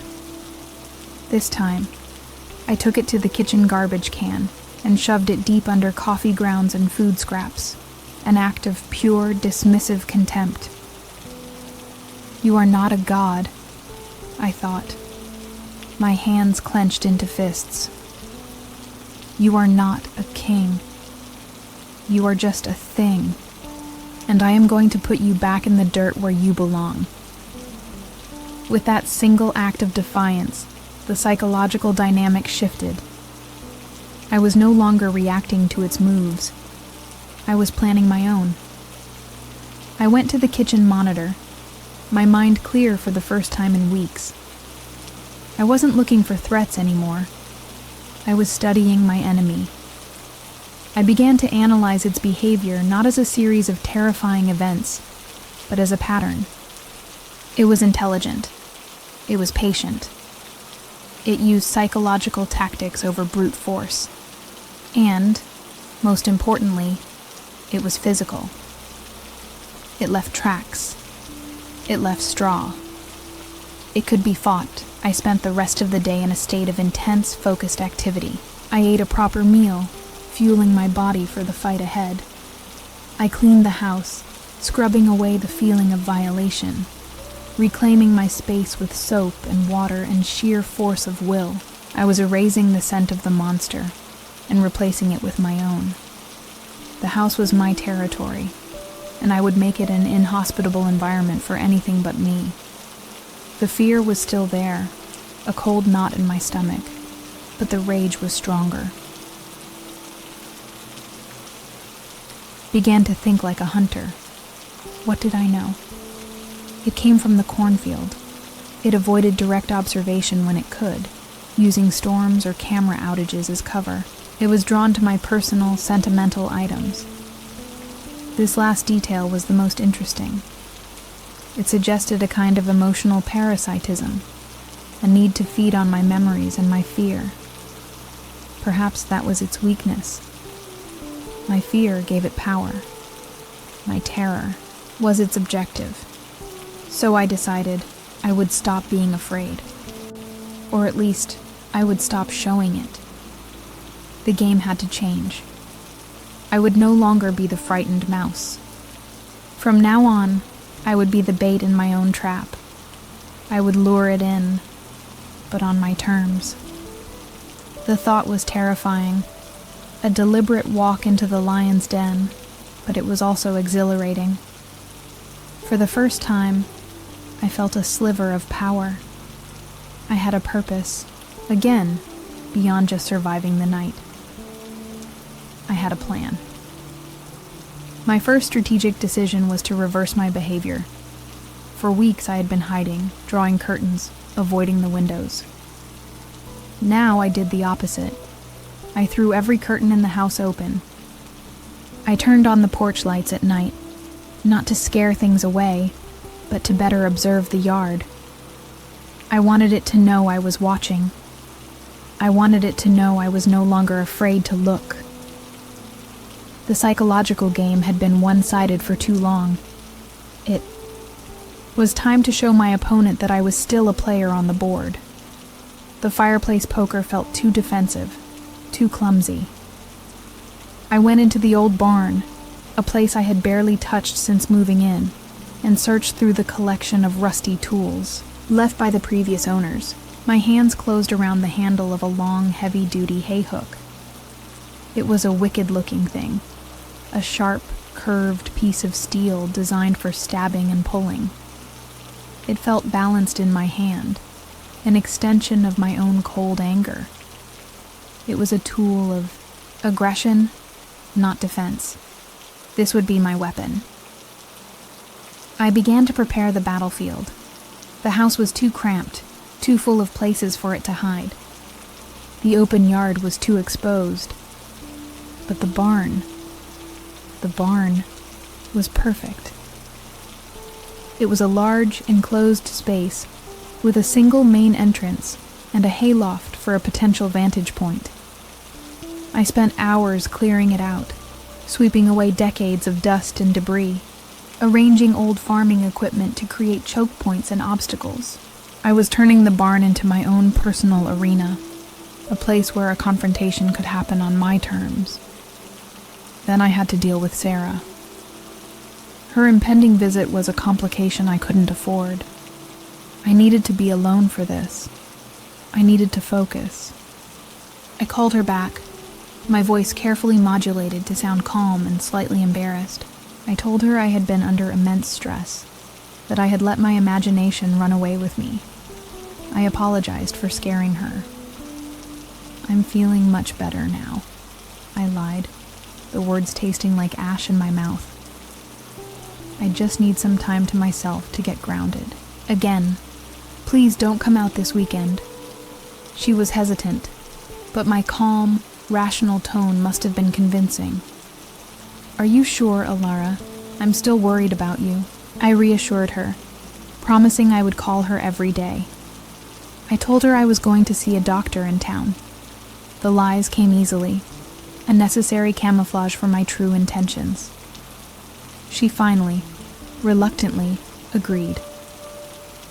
When I hung up the phone, a wave of true isolation washed over me, but this time it felt different. It was an isolation of my own choosing. It was a strategic necessity. That night, I set the first piece of bait. I took a simple, inexpensive silver locket that I owned, one with no sentimental value, and placed it on the railing of the back porch, in full view of the cornfield. It was a test. I wanted to see if it was drawn to any personal object, or only those with deep emotional resonance. I wanted to know if I could control its focus, to draw its attention where I wanted it to go. I sat at my kitchen monitor all night, watching the locket glint under the floodlights, my hay hook resting on the table beside me. For hours, nothing happened. The yard remained still, the locket untouched. I felt a flicker of doubt. Had I miscalculated? Was its intelligence more complex than I had imagined? But my new, cold patience held firm. This thing was not impulsive. It was methodical. It would not act until it felt it had the advantage. I just had to wait, to watch, to learn. The night was a long, silent chess match, and I refused to look away first. Just before dawn, I saw it. It wasn't on the main camera feed, but on the one covering the side of the yard. A flicker of movement at the very edge of the cornfield.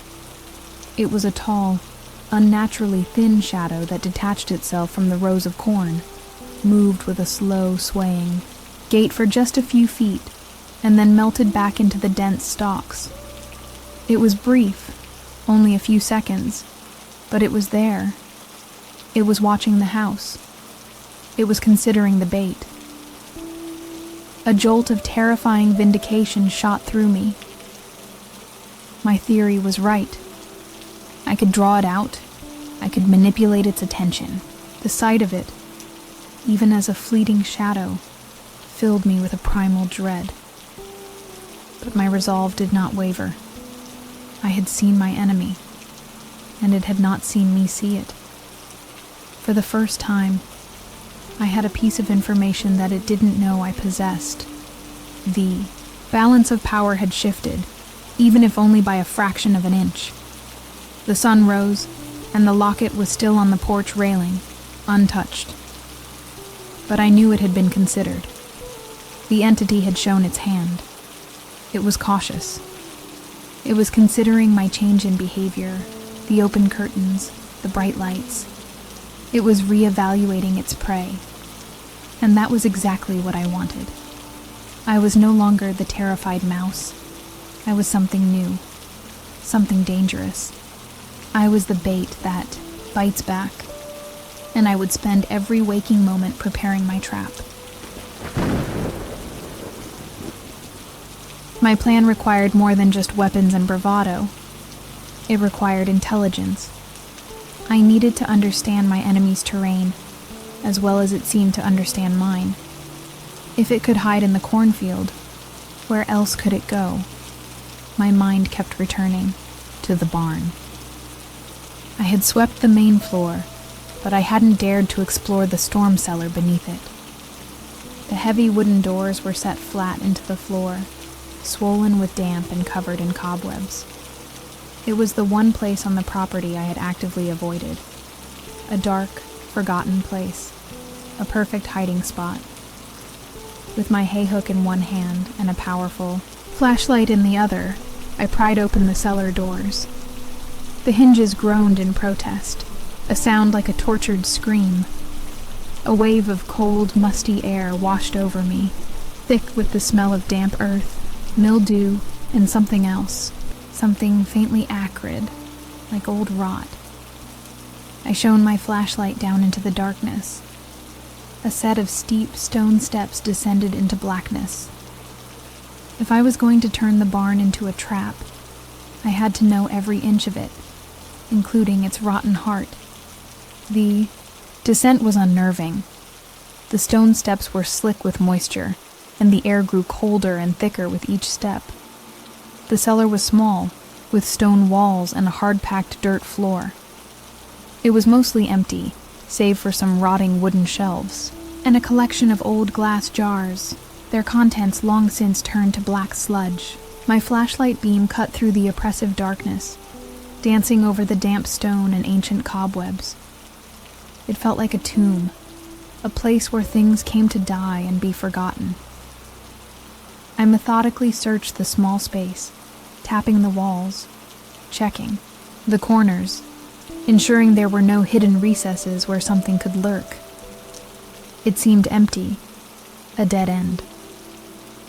I was about to turn and leave, disappointed, when my foot kicked something on the floor that wasn't stone or dirt.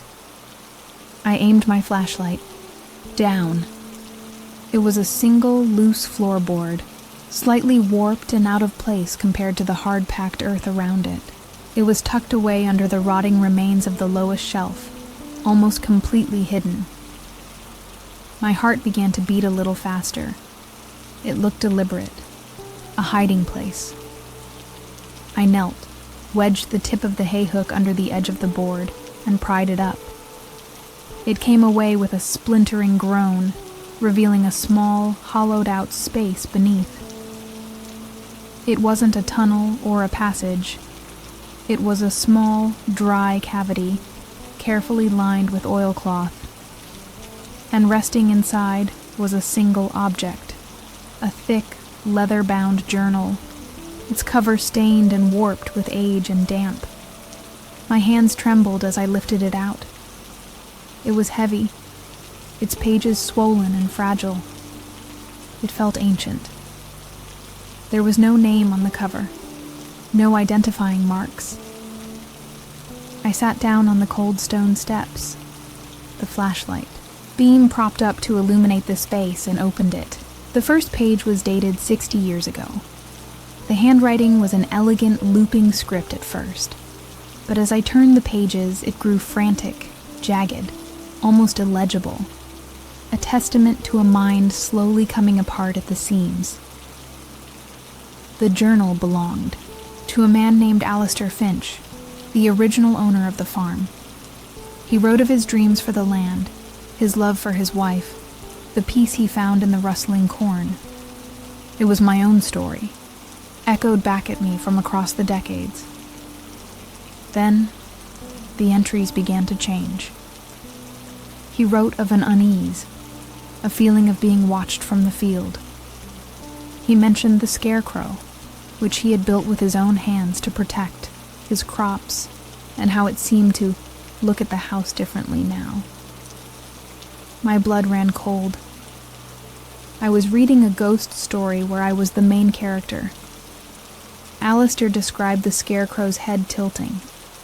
He wrote of his wife accusing him of moving it, as a prank, of his own growing secret certainty that it was moving on its own. He detailed its slow, methodical approach towards the house, a few feet every few days, and his wife's growing concern not for the Scarecrow, but for his sanity. He was being isolated, just as I had been. The entries became more desperate. He called it the Straw Man, a name that appeared over and over. The Straw Man watches from the yard now. Helen thinks I am mad. She wants to call her brother to come take me to the city for a rest. He wrote of finding a single piece of straw on his doorstep, of hearing a slow, heavy knock on the back door during a thunderstorm. It was my nightmare. Every single detail, laid out in faded ink on a crumbling page. This was not a new phenomenon. It was a cycle. It was a pattern woven into the very fabric of this land. This thing, this entity, had been doing this for generations. It hibernated, it waited, and then it chose a new soul to torment, to feed upon their fear until they broke. Alistair's final entries were nearly unreadable, a mad scrawl of terror. "It got in," he wrote. "It took Helen's locket from her dresser, left it on the post. She's gone now, left me, said I'm a monster. But the straw man is the monster. He's coming for me now. He knows I am alone." I flipped through the last few pages, a frantic search for answers, for some key to victory.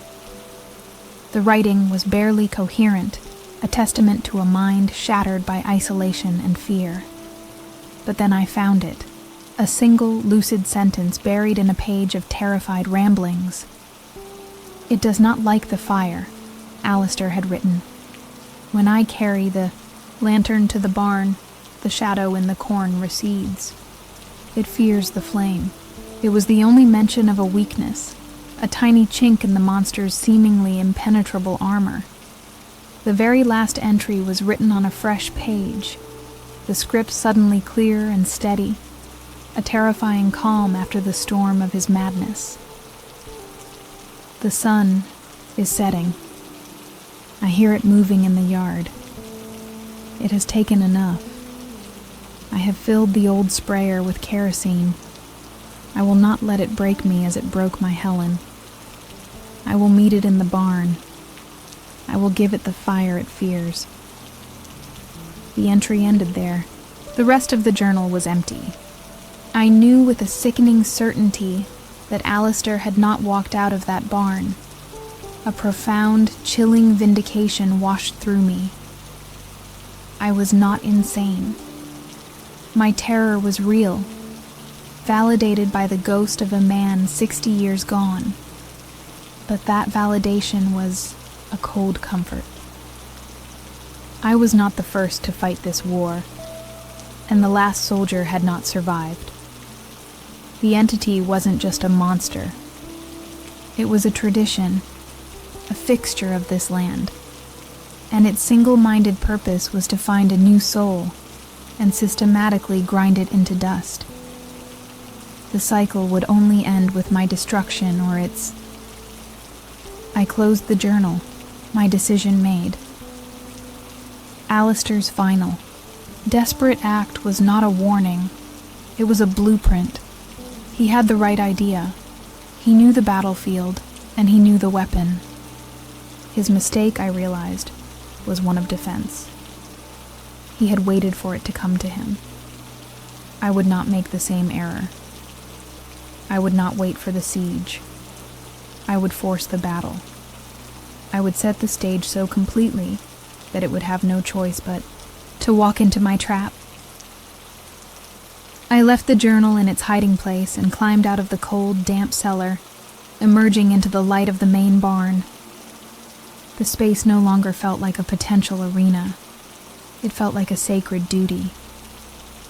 I was not just fighting for my own life anymore. I was fighting for Alistair, for his wife Helen, and for anyone else who had been broken by the straw man. I was the end of the line. I would break the cycle, or I would die trying. The despair was gone, burned away by the cold fire of purpose. My plan, which had been a vague outline of confrontation, now sharpened into a fine, deadly point. Fire was the key. The barn itself was a tinderbox of old, dry wood and hay. I found several old cans of kerosene in a storage locker, still half full, their pungent, oily smell the new scent of hope. I had my weapon. I had my location. Now I just needed to set the final piece of bait. The most irresistible piece of bait I could offer. I had to draw it into the barn, deep inside, away from any easy escape. I knew it was drawn to my emotional anchors, the things that represented my history, my hope, my very identity. The teddy bear had been a test. Helen's locket had been Alistair's breaking point. I had to choose something it couldn't resist, something that screamed of my life before this farm, a symbol of the person I was before it started trying to erase me. My mind settled on the box of old letters from my mother. She had passed away years ago, and her letters were my most treasured possession, a tangible link to her love and wisdom.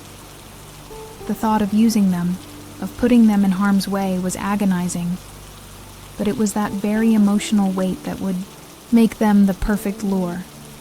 The entity fed on this kind of emotional energy. I would offer it a feast. That evening, I began my final preparations. I carefully arranged piles of dry hay and old oil-soaked rags in strategic locations around the barn, all leading back to the main entrance. I double-checked my kerosene supply and filled an old metal garden sprayer, just as Alistair's final entry had described. It felt heavy and potent in my hands. The barn was no longer just a building. It was a funeral pyre waiting for a body. As night fell, a profound and terrifying calm settled over me. There was no more room for fear. There was only the plan. I would place the box of letters in the center of the barn, open the main doors, and wait. I would give the straw man one final, irresistible invitation to come and take a piece of my soul. But this time, I would be waiting for it, not with terror, but with a hay hook in one hand and a promise of fire in the other. The moon was a sliver in the sky, offering little light and no comfort. The air was cold and still. The time had come. Clutching the small wooden box of my mother's letters to my chest, I walked from the house to the barn one last time. Each step was heavy, deliberate. This wasn't a walk of fear. It was a death march, though I wasn't sure whose. The barn loomed ahead, its wide-open doors a gaping black mouth, waiting to swallow the night. My funeral pyre was ready. Inside, the air was thick with the pungent, heady smell of kerosene. It clung to the hay, to the wood, to the very air I was breathing. It was the smell of my desperate final plan. I walked to the center of the barn floor, to the spot I had cleared, and placed the small wooden box on the ground. The act felt like a physical tearing inside me, a sacrilege against my most sacred memory. But it was that very pain, that emotional resonance that I was counting on to be an irresistible lure. My preparations were complete. I took the hay hook and the metal sprayer full of kerosene and climbed the ladder to the hayloft. From here, I had a clear view of the entire barn floor, including the entrance and the bait. I huddled down in the shadows, my back against a rough wooden beam, and began my vigil. The silence was absolute, a living entity that pressed in on all sides. All I could do now was wait. Wait for the monster to come to the feast I had prepared for it. Hours crawled by. The night grew deeper, colder. Doubt, a cold and slimy thing, tried to creep back into my heart. What if it didn't come? What if it knew this was a trap? What if it was out there, right now, circling the house instead, punishing me for my audacity? I pushed the thoughts away, focusing on my breathing, on the heavy weight of the hay hook in my lap. I had to believe in my plan. I had to believe it was coming. And then I saw it. a change in the quality of the darkness in the barn doorway. A shape, blacker than the night behind it, was detaching itself from the shadows. It was tall, impossibly thin, and it moved with a slow, swaying gait that was both hesitant and unnervingly purposeful. It was the silhouette from the cornfield, the shape from my nightmares. The straw man had arrived. It paused in the doorway, as if sniffing the air, its burlap head slowly turning from side to side. It took a step inside, its movements utterly silent. There was no sound of a footstep, no rustle of straw, just a slow, fluid, boneless motion that was profoundly, fundamentally wrong. It looked like a marionette being guided by an unseen, malevolent puppeteer. It moved towards the center of the barn, its attention fixed on the small wooden box lying on the floor. It was working. The bait was too strong, too pure for it to ignore. My heart hammered against my ribs so hard it felt like it would break them. My hands, slick with sweat, tightened their grip on the hay hook and the sprayer. This was the moment. It was now or never. The creature was halfway across the barn floor, its focus entirely on the letters, on the concentrated morsel of my soul I had left for it. It bent at its non-existent waist, a grotesque parody of a person bowing, its faceless head, leaning down toward the box. With a strangled yell that was more rage than terror, I acted. I kicked a heavy antique lantern that I had placed at the edge of the loft. It tumbled down, crashing onto the barn floor with a loud clang of metal on wood. The sound shattered the silence, and the creature froze, its head snapping up towards the hayloft, towards me. In that split second of distraction, I scrambled down the ladder, my feet hitting the ground with a solid thud. I didn't hesitate. I didn't give it a second to react. I ran to the main barn doors, my muscles screaming with the effort, and heaved them shut. A heavy wooden crossbar, which I had prepared earlier, was ready. With trembling hands, I dropped it into its iron brackets. The sound of the bar slamming into place was the most satisfying sound I had ever heard. It was the sound of a cage door closing, the sound of the trap being sprung. I turned back to face the interior of the barn, my back against the doors I had just sealed. The only light was the pale moonlight filtering through the dusty loft window. The creature stood in the center of the room, perfectly still now, its dark form a column of pure menace. It was no longer interested in the box. Its head was tilted, its unseen gaze fixed entirely on me. We were locked in together, me, the monster, and a barn soaked in kerosene. It began to move toward me, crossing the floor with that same silent, swaying motion. It was not fast, but it was relentless. I raised the metal sprayer, my knuckles white, and began to backpedal. "This is my house," I hissed, the words a guttural prayer of defiance. As it drew closer, I squeezed the trigger. A thick stream of kerosene shot out, dousing its chest and legs. The creature paused, its head tilting in what I could only interpret as confusion. It did not like this. It did not like this at all. I kept spraying, soaking the dry hay on the floor around it, creating a deadly circle. The creature took a hesitant step back, away from the spreading pool of fuel. Alistair was right. It feared the fire, or at least the promise of it. It turned its attention from me to the heavy bar on the door, as if calculating its escape. Seeing my chance, I lunged forward, not at the creature, but at the pile of oil-soaked rags near the wall, my hay hook held high. It was faster than I could have imagined.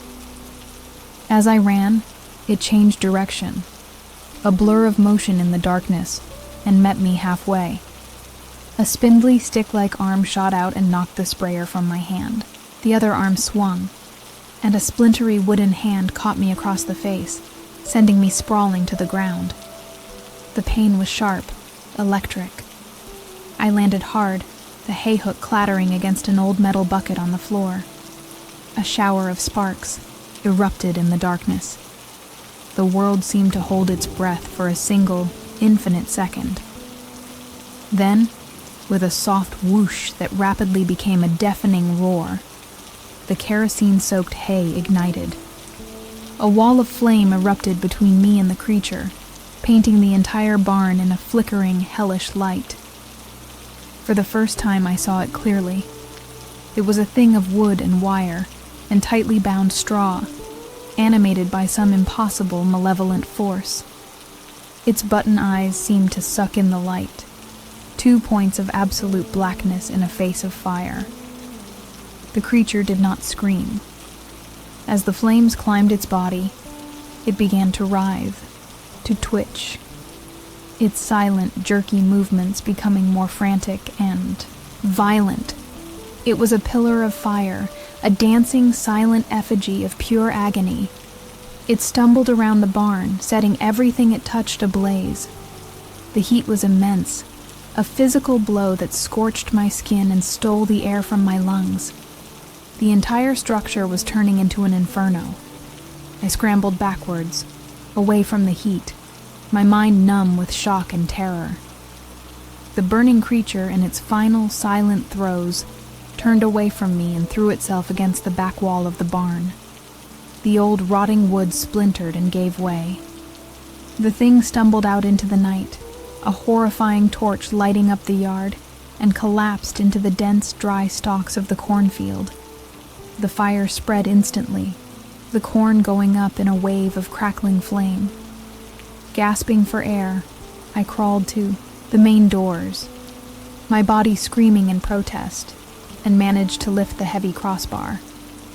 I stumbled out into the night, collapsing onto the cool grass, my lungs burning, my eyes watching as my barn and the adjacent field were consumed by a raging, unstoppable fire. The flames lit up the sky for miles. I didn't see the creature again. It was simply gone, swallowed by the inferno it had inadvertently helped create. The sirens came, eventually. The fire department, the police, the same weary deputy from before. They found me huddled in the yard, covered in soot, clutching a hay hook, babbling a frantic, incoherent story about a walking scarecrow in a 60-year-old journal. They looked at me, at the burned-down barn, at the still smoldering field, and they saw exactly what I knew they would see. A mentally unstable woman who had finally, violently, snapped. I never told the full story again. My sister came, her face a mask of horror and pity, and she took me away for a while. There were doctors and therapy and medication. I learned to nod and agree, to talk about stress and psychotic breaks. I learned to lie to be free. Eventually, they let me come back to the farm. I sold off most of the land, but I couldn't bring myself to sell the house. It felt like a gravestone I was chained to. The barn is gone now, of course. The cornfield is just a patch of scorched black earth. I survived, but it was not a victory. There are scars on my face from where it struck me, but the deeper scars are the ones no one can see. I live in a world where the impossible is real, where I know that things of stick and straw can walk and hunt and hate. I am forever looking over my shoulder, forever listening to the silence. The cycle is broken, I tell myself. But as I look out over the blackened, empty field, I know that soil is still there. And some nights, I could swear that the wind, as it blows across that dead patch of earth, sounds just like the rustle of dry straw